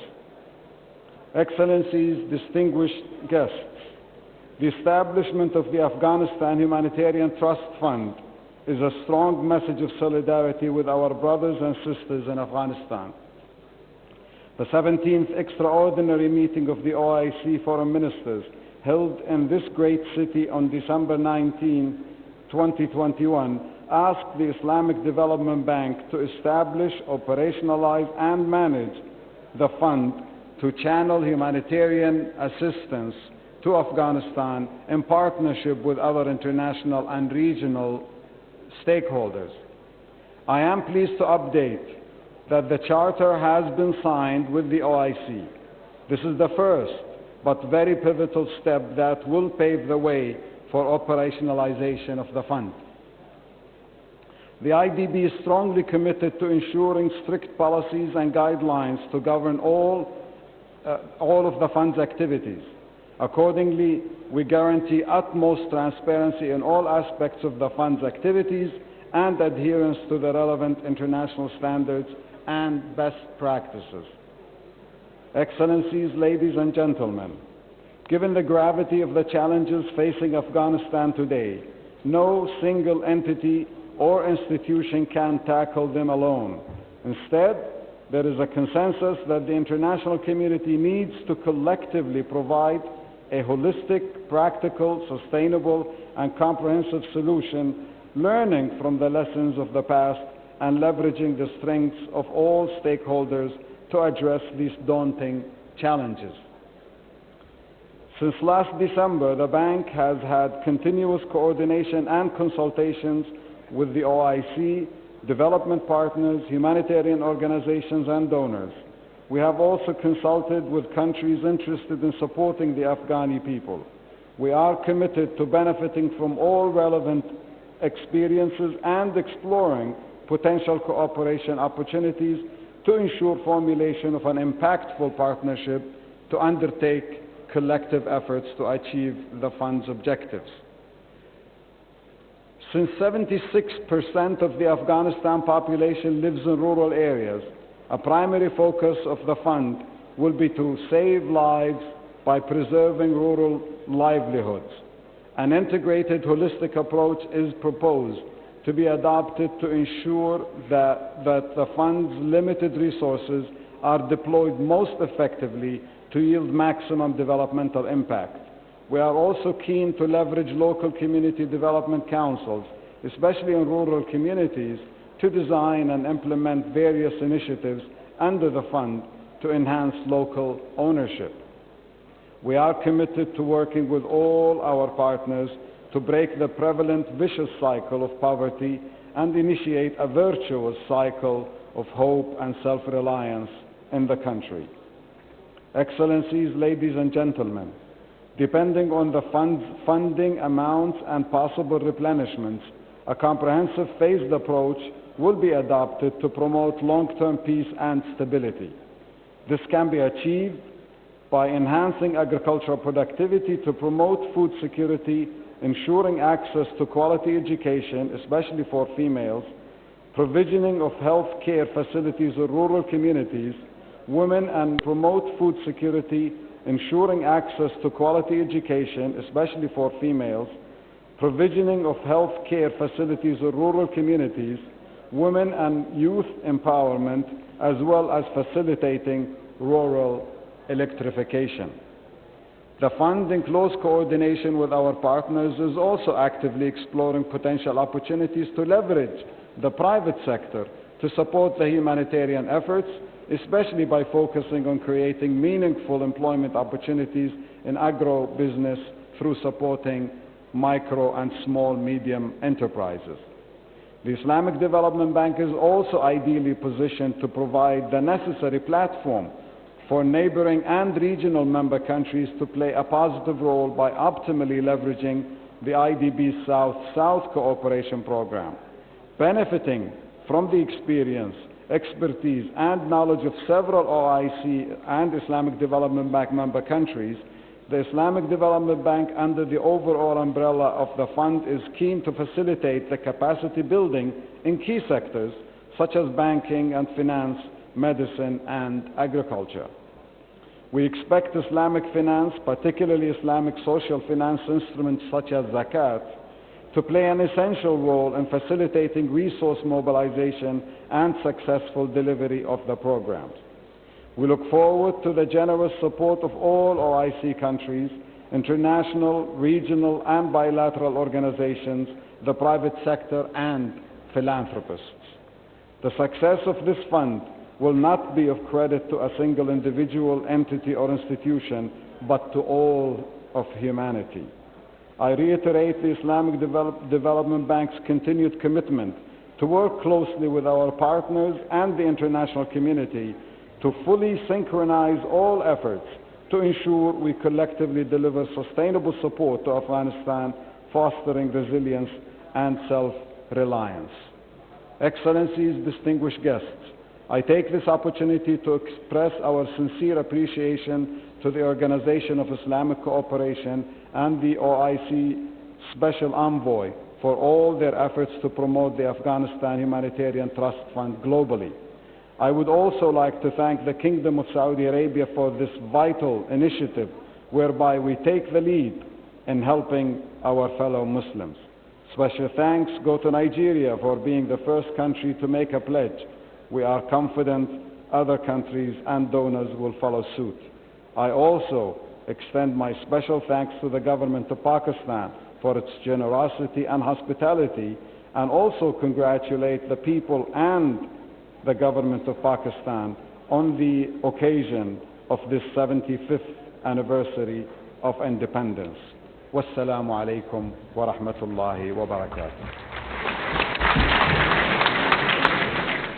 Thank you, Mr. President, for your statement. We are moving closer to the closure of the inaugural session. May I request Excellencies to take your seats, and I'd like to see the House in order before I invite our special guest to come to the rostrum for his statement. Please take your seats. People standing at the back, I would request you to please take your seats. Thank you.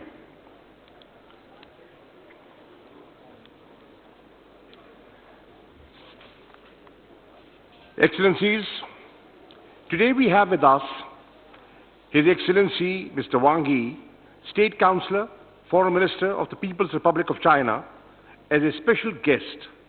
I now request him to come to the rostrum for his statement. State Councillor Wang Yi.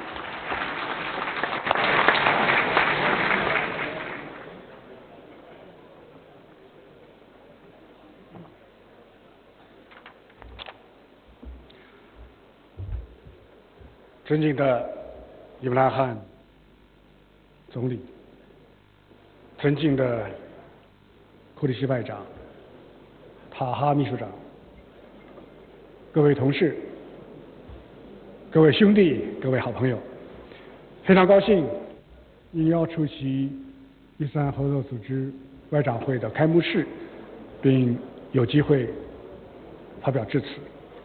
这是中国外长首次参加伊斯兰合作组织的外长会，充分体现了中国同伊斯兰世界加强交流合作的真诚愿望，必将推动我们的双方关系迈上新的台阶。中华文明同伊斯兰文明都是世界上有重要影响的古老文明，双方的交往绵延千年，历经国际风云变幻的考验，有着深厚的历史底蕴和坚实的民意基础。友好始终是双方关系的主流，平等始终是彼此互动的基础，共赢始终是相互合作。长期以来Over the years, 我们始终坚持互尊 we're always committed to mutual respect and trust and support each other's core concerns. 阿尔及利亚 China will never forget 共同提交议案，近30个伊斯兰国家坚定的支持，把中国抬进了联合国。同样，在伊斯兰世界最为关注的巴勒斯坦问题上，中国的支持从未犹豫，从未缺席。我们始终坚持团结互助，致力发展，实现共同发展。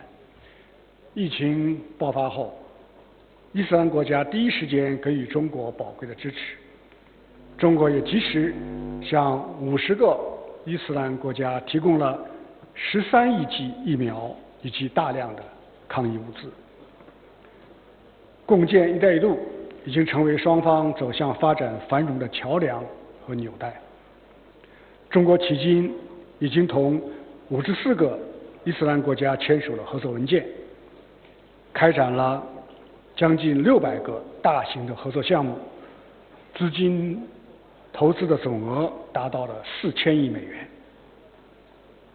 给双方人民带来了实实在在的利益。我们始终坚持互学互鉴，守护世界的多样文明。中华文明和伊斯兰文明历史上都对人类文明做出过重大的贡献，而近代以来，我们也都受到了不公正的对待。现在，我们正携手迈上发展复兴之路。我们要大力倡导文明平等对话，交流互鉴。从彼此的悠久文明中汲取智慧，共同抵制文明歧视，共同反对文明冲突。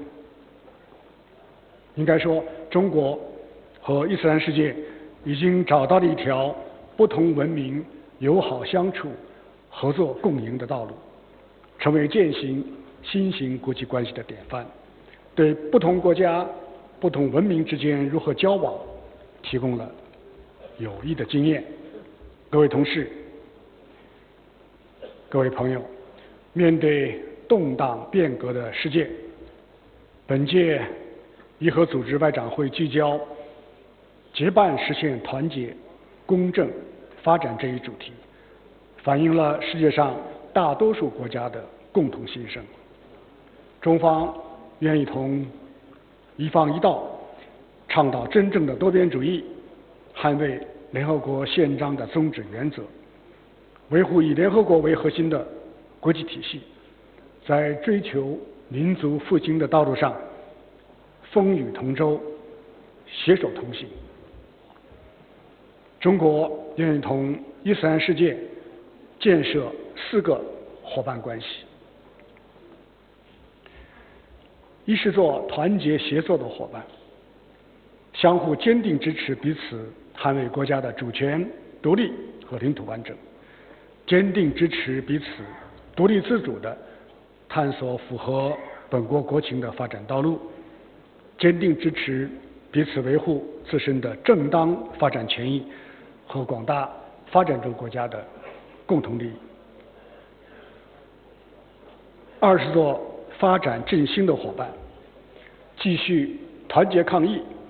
下阶段，中方将继续向伊斯兰国家提供3亿剂疫苗，助力各国构筑健康防线。我们将继续加强发展战略对接，以高质量共建“一带一路”和携手落实全球发展倡议为双引擎，巩固传统合作，培育新兴亮点，助力中伊发展振兴，引领南合作潮流，为实现联合国2030年可持续发展议程注入强劲动力。三是做安全稳定的伙伴，中方将继续支持伊斯兰国家运用伊斯兰的智慧解决当前的热点问题，把维稳促和的钥匙牢牢掌握在自己的手中。中方将继续坚定站在巴勒斯坦人民一边，支持在2国方案基础上推动早日召开更具权威性和代表性的国际和会，促进巴勒斯坦问题的全面公正解决。中方将尊重阿富汗人民自己做出的选择，支持阿富汗实现包容建政、稳健治理，开启和平重建新的篇章。在克什米尔问题上，我们今天再次听到了很多伊斯兰朋友的呼声。中方和大家一样，我们抱有同样的愿望。中方也支持俄罗斯和乌克兰继续和谈，谈出停火，谈出止战，谈出和平。要防止发生人道主义灾难，要避免乌克兰危机外溢影响和损害其他地区和国家的正当权益。四是做文明互鉴的伙伴，共同弘扬和平、发展、公平、正义、民主、自由的全人类共同价值，反对意识形态划线，制造分裂对抗，坚持不同文明交流互鉴，反对文明优越论，反对文明冲突论，反对对非西方文明的歪曲和抹黑，深化预防性反恐和去极端化的合作，抵制反恐的双重标准，反对将恐怖主义同特定的民族宗教挂钩。各位同事，历史已经证明并将继续证明，中国是伊斯兰世界的真诚朋友和合作伙伴。我们愿意同伊斯兰国家一道，共同促进世界格局多极化，国际关系民主化，人类文明多样化，为构建人类命运共同体而不懈努力。最后，再次感谢巴基斯坦成功主办今天的外长会，也对巴基斯坦的国庆日表示我们最衷心的祝贺。预祝会议圆满成功，谢谢各位。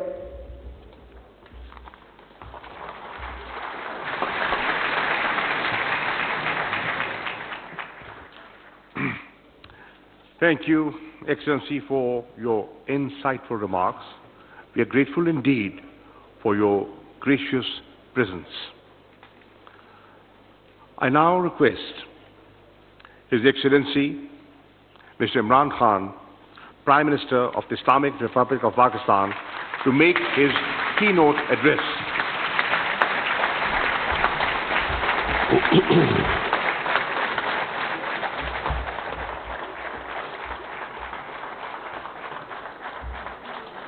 Bismillah ar-Rahman ar-Rahim. Iyaka na'budu wa iyaka nasta'in. Secretary General OIC Hussain Brahim Taha, Foreign Minister, Kingdom of Saudi Arabia, Prince Faisal bin Farhan Al Saud, Honorable Foreign Minister of China, Wang Yi, Royal Highnesses, Honorable Foreign Ministers, Excellencies, ladies and gentlemen. First of all, let me welcome you with great joy and happiness on this 48th. Welcome you with great joy and happiness on this 48th Foreign Ministers OIC meeting. And it's being held in Islamabad at a time when we are celebrating our 75th anniversary of our independence. So I want to warmly welcome you. I hope you have a great stay here.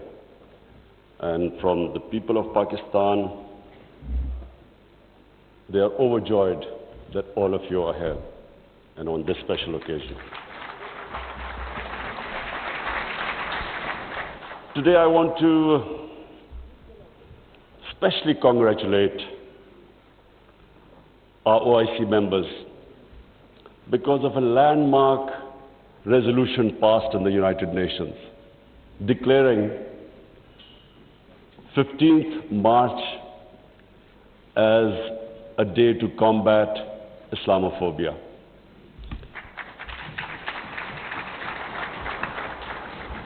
But I want to remind people why 15th of March. 15th of March was a day when a gunman walked into a mosque in New Zealand and shot dead 50 people. Why did he shoot them? Because he felt that all Muslims were terrorists. Where did this Islamophobia grow and was allowed to keep growing? After 9/11. What happened after 9/11? Unfortunately, this narrative of Islamic terrorism, Islamic radicalism, this narrative went on unchecked.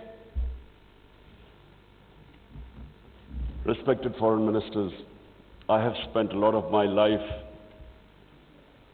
in England, touring all over the world as an international sportsman. And I understand the Western civilization probably much better than most people. I went to university there and then used to spend half my year playing sports in the summer in England. Now I saw this growing. After 9/11, this Islamophobia kept growing. And the reason was, I'm sorry to say, that we, the Muslim countries, did not do anything to check this wrong narrative. How can any religion have anything to do with terrorism? how was Islam equated with terrorism? And once that happens, how is the man in the street in Western countries, how is he supposed to differentiate between a moderate Muslim and a radical Muslim? How can he differentiate? Hence this man walks into a mosque and shoots everyone he could. Unfortunately, what should have been done and wasn't, the heads of Muslim countries should have taken a stand on this. But instead, a lot of our heads of state kept saying things like, well, we are moderate. The moment you say you're a moderate Muslim, you automatically say that there is some extreme form of Islam. Our head of state at the time, after 9/11, he coined a phrase called enlightened moderation. I understand English better than most. I still don't know what it means. Enlightened moderation was a term to appease those who were relating terrorism to Islam. And unfortunately, as a result, there was this perception that there are different types of Islam. There's some radical Islam, there's some moderate, there's some liberal Islam. There is only one Islam, Islam of our Prophet Muhammad sallallahu alaihi wasallam. There is no other Islam.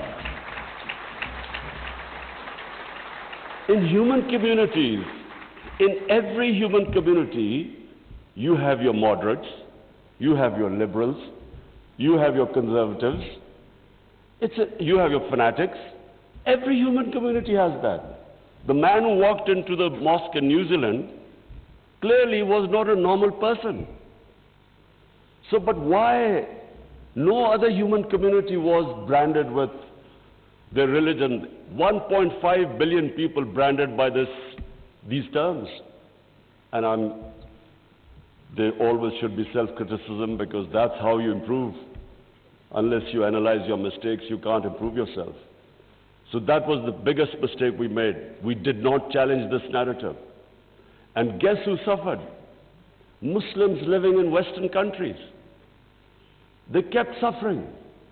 Because any incident would happen, any terrorist incident by a Muslim immediately meant that every Muslim became branded. When 9/11 happened, I still remember, people were petrified in Pakistan that I hope there was no Pakistani involved. How could how could whole community be responsible for some fanatical deed by some extremists? So therefore, this was it was one of the worst periods for Muslims living in non-Muslim countries. And then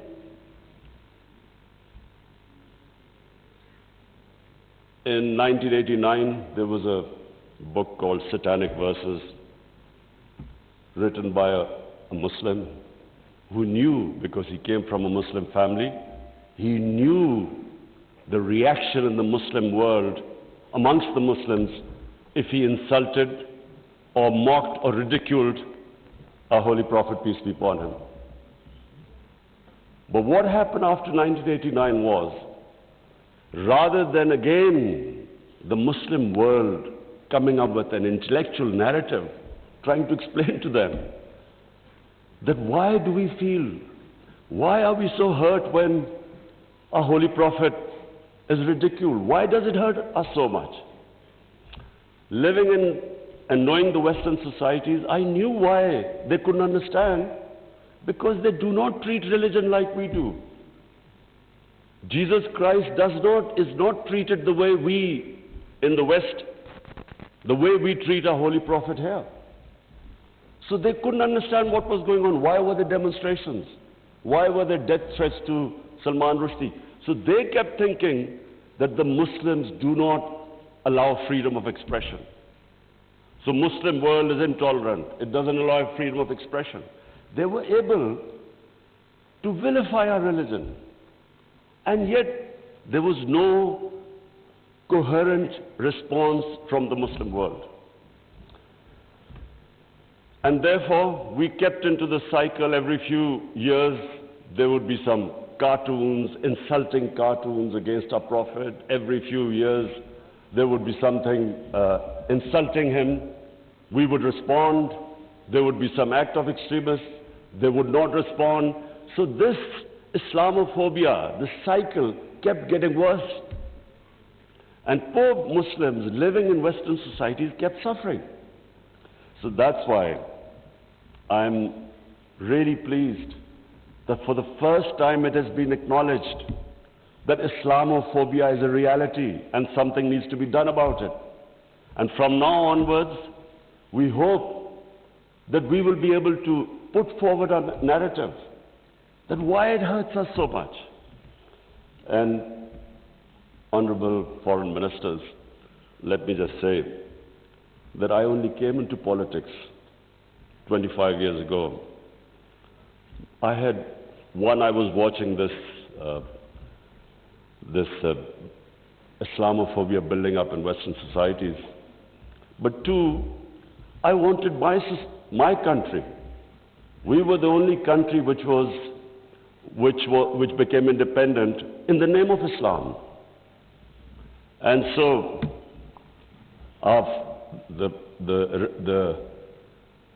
the objective resolution of our founding fathers was to make an Islamic welfare state based on the state of Medina. So I came into politics 25 years ago because that was my goal. And just in this August gathering, let me just say, in the history of mankind, there was never a more just and humane state. Unfortunately, our children don't know about it. Even we in Muslim countries don't know that the modern state our Prophet created. Forget about Western countries or non-Muslims. How would they know about it when we ourselves don't understand that he created a state which laid the foundation of one of the greatest civilizations in human history for the next few hundred years. And that foundation was laid in the state of Medina. So what was that foundation? This is again what most people don't understand. And I'm glad that Foreign Minister Wang Yi is here, because I want people to understand what was it that caused this great revolution, one of the greatest revolutions of all times. The state of Medina was one of the greatest revolutions. What was it? Number one, our Prophet was given the title in our holy book, the Quran, as Rahmatul lil Alameen, mercy for mankind, not mercy for Muslims. He came as a mercy for mankind. He came to unite mankind, not divide mankind.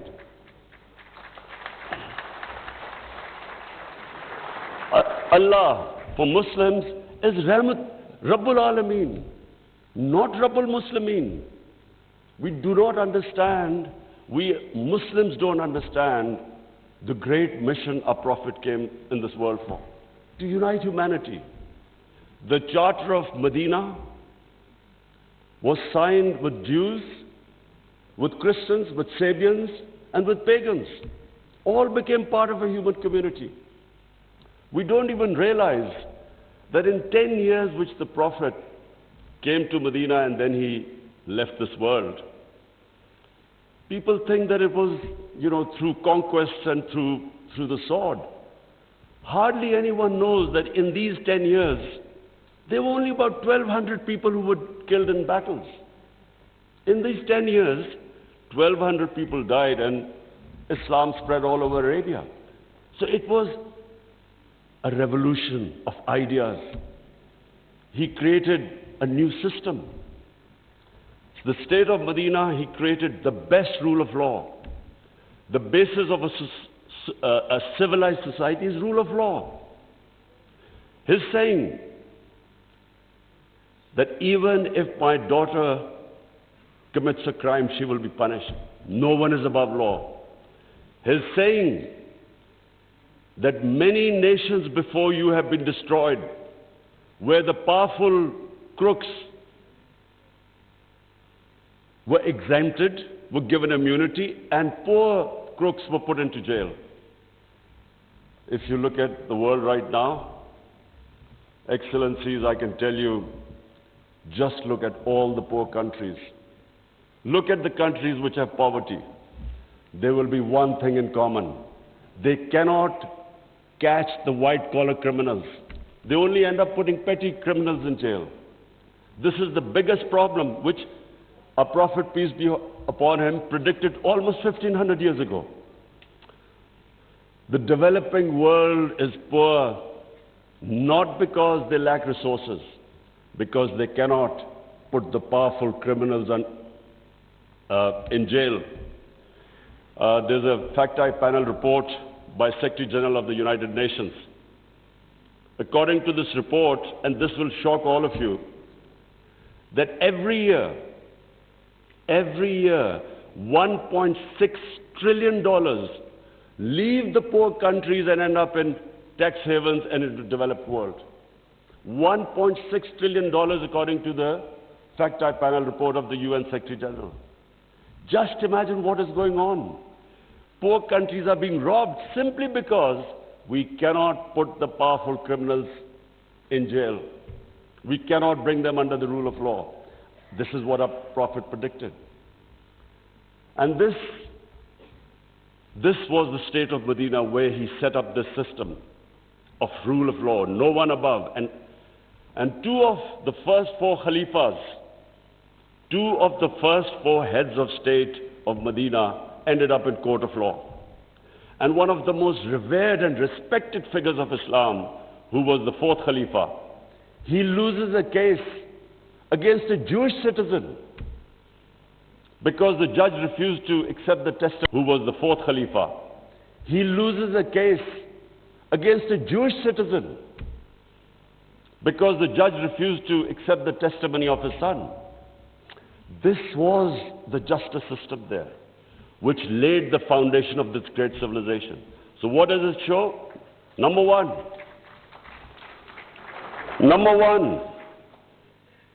that minorities were equal citizens.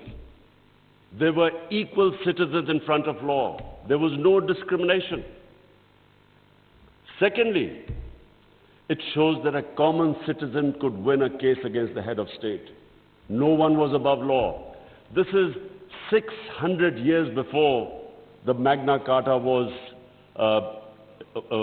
signed in England, which was the beginning of the democratic struggle of Britain. And it took them years before they could actually bring their head of state under the rule of law. This is what happened in the state of Medina.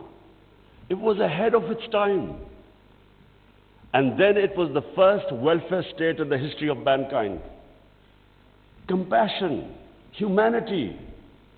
It was a state which took care of its weak, its orphans, its widows, its poor people. It was the first time pensions were introduced in the state of Medina.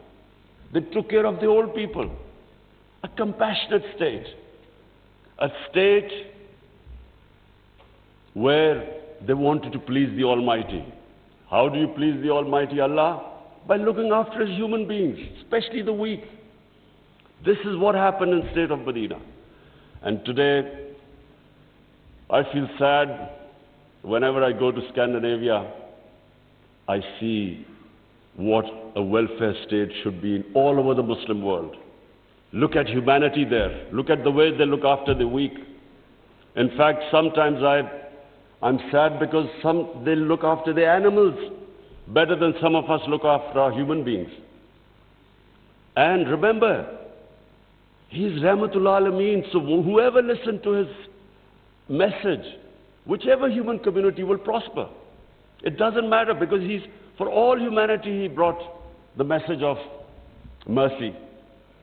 If you look at Switzerland, in the rule of law index, Switzerland is 99%. 99%. So with hardly any resources, it is one of the most prosperous countries in the world. So as I said, anyone who goes by the model of Medina will prosper. And then, quest for knowledge. Foreign Minister Wang Yi, you'll be surprised, one of our prophets saying, he said, even if you have to go to China to learn and quest for knowledge, you must go there. Now, first, China at that time was center of knowledge, but it meant even risking your life. Going from, at that time, Arabia to China meant you might not come back. So that was the quest of knowledge. You have to seek knowledge from cradle to grave. He sparked off this great knowledge revolution. For hundreds of years, the top scientists were Muslims because they thought quest for knowledge was a sacred duty. Look at the situation in the Muslim world today. How much do we have a quest for knowledge? And then we get so much, wherever you go, Muslims are, that we imprison our women have no rights. And sometimes, it almost seemed that the US invaded Afghanistan to liberate their women. There was no other reason except to liberate their women. Somehow our women are in prison. Let me just tell you that it was a revolutionary move by our Prophet that women were given inheritance rights. They were empowered. In Europe, even 100 years ago, the women barely got their inheritance rights. 1,500 years ago, women were given their rights. And no one seems to know this. And sadly, cultural issues are equated to our religion. We cannot explain, sometimes Western people say, they confuse culture with religion. I'm sad to say in Pakistan, we discovered 70% of our women do not get inheritance rights. So we have especially had to pass law to enforce that women must get their inheritance rights. This is 1,500 years later. And no one knows this. Slaves, honorable foreign ministers, nowhere in human history has this happened. That slaves became kings. The Mamluks were slaves who became kings in Egypt. In India, there was slave dynasty that became kings. Why? Because the Prophet said, treat your slaves as family members. Best to free them, if not, treat them as equal family members. So he was the greatest human being that ever stepped foot. There'll never be a human being like them. Anyone close to the Prophet became leaders. If you read the book, The Arab Conquest, everyone became a leader, whoever was near the Prophet. And our generations don't understand that, and neither have we been able to explain to anyone else.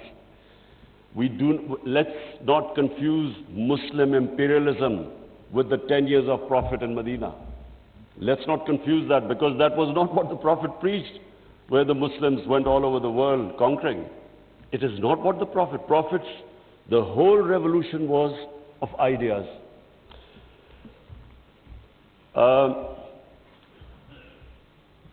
Honorable foreign ministers, one of the ideas of OIC is to protect Islamic values. So now I will say something which is completely different. I believe that Islamic values never have been so much under threat as they are right now. And I bring this to this August assembly because when I became the Prime Minister, I asked the police chief, asked him what the crime chart. I was amazed to note that sex crime, child abuse and rape is the fastest growing crime in this country. So we did further investigation. We discovered that the mobile phone, the sort of pornographic material available on the mobile phone to children, this has never happened in human history. So the material available is causing havoc in our society without us knowing. Parents don't know what's happening when the child goes into his room or something. They don't know what he's watching on his mobile phone. It is very important that this August forum, we should plan how to combat this, because it is already having a huge impact. We have a rise in divorces. We all know that the more vulgarity, the more a society gets permissive, it has a direct impact on the family system. One of the most important things about Islam is that our religion protects the family system. We have values like we respect parents, we have respect for our teachers, but the culture that is coming through social media, we really need to think carefully, how are we going to protect our generations? I have formed in Pakistan a Rahmatul Alameen authority of scholars. The whole purpose is, how are we going to give an alternate point of view to our children? Cartoons, how do we, because children get influenced from that age onwards. How do we strengthen our children against this unpredictable social media revolution? How do we know where it is going? So I think that I thought at this meeting I should mention, because we need to start thinking about alternate media, how we can combat. You can't stop social media, but we can give our children, fortify them, strengthen them ethically and morally. Now I come to two important political issues. One is Palestine and the other is Kashmir.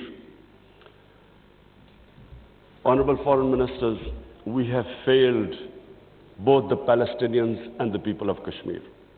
I'm sad to say that we have been able to make no impact at all.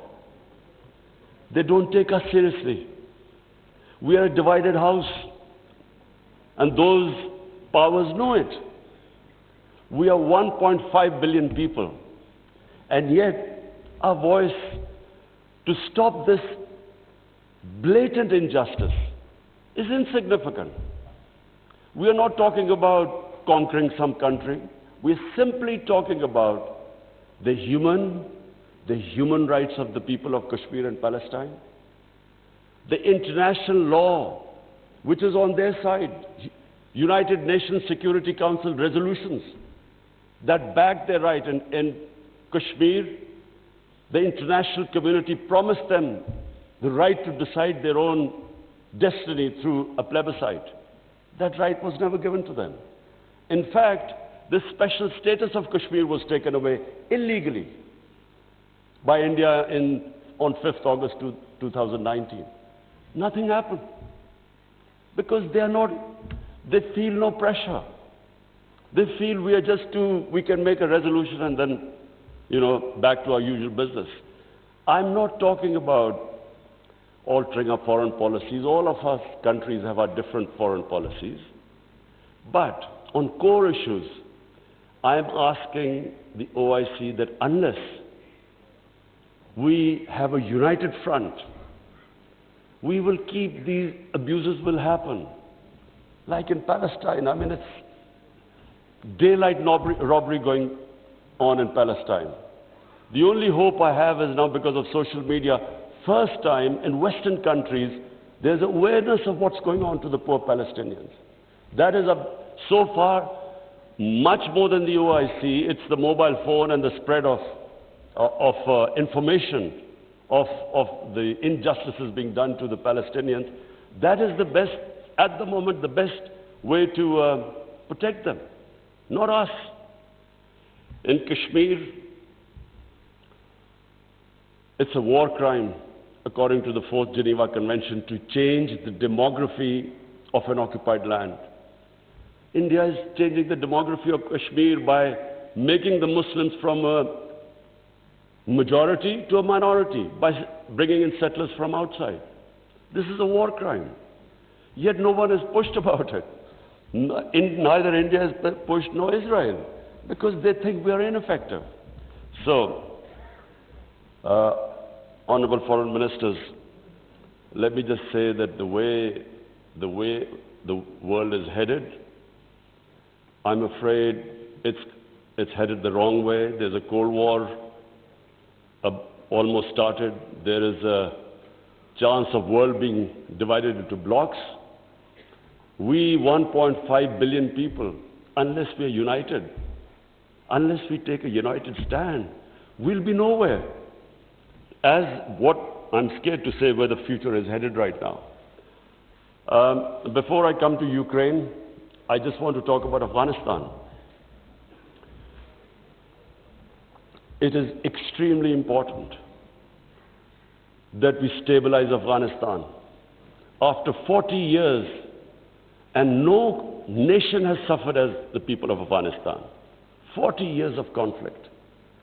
Finally, there is no conflict going on. The only danger now to Afghanistan is that through the sanctions and non-recognition, they might end up having a humanitarian crisis. Already the people are falling below the poverty line. Already there's a brain drain going on. So it's extremely important that we help the people of Afghanistan.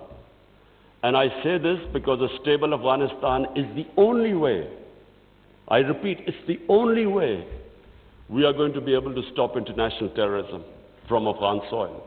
No other country is going to be able to do it.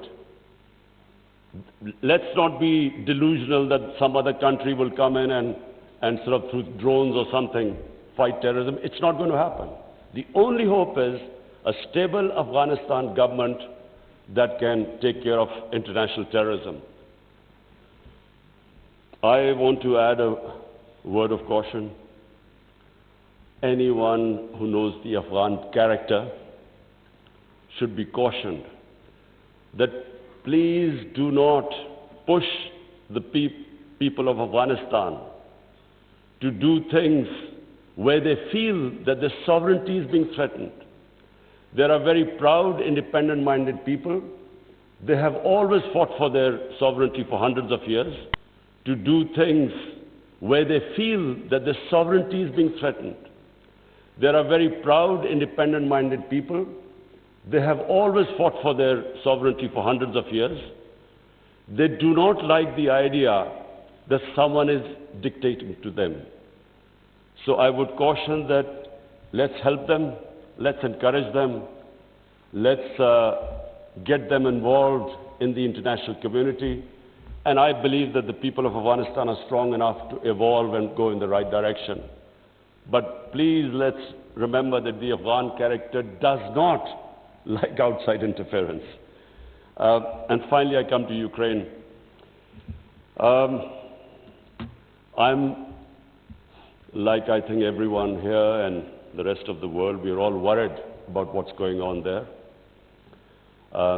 May I suggest that the OIC, during its discussions, the foreign ministers, we should think about how we, represent 1.5 billion people, how we can mediate, how we can bring about a ceasefire, how we can try and put an end to the conflict. I'm going to meet His Excellency Wang Yi after this, and I want to discuss how maybe OIC, along with China, how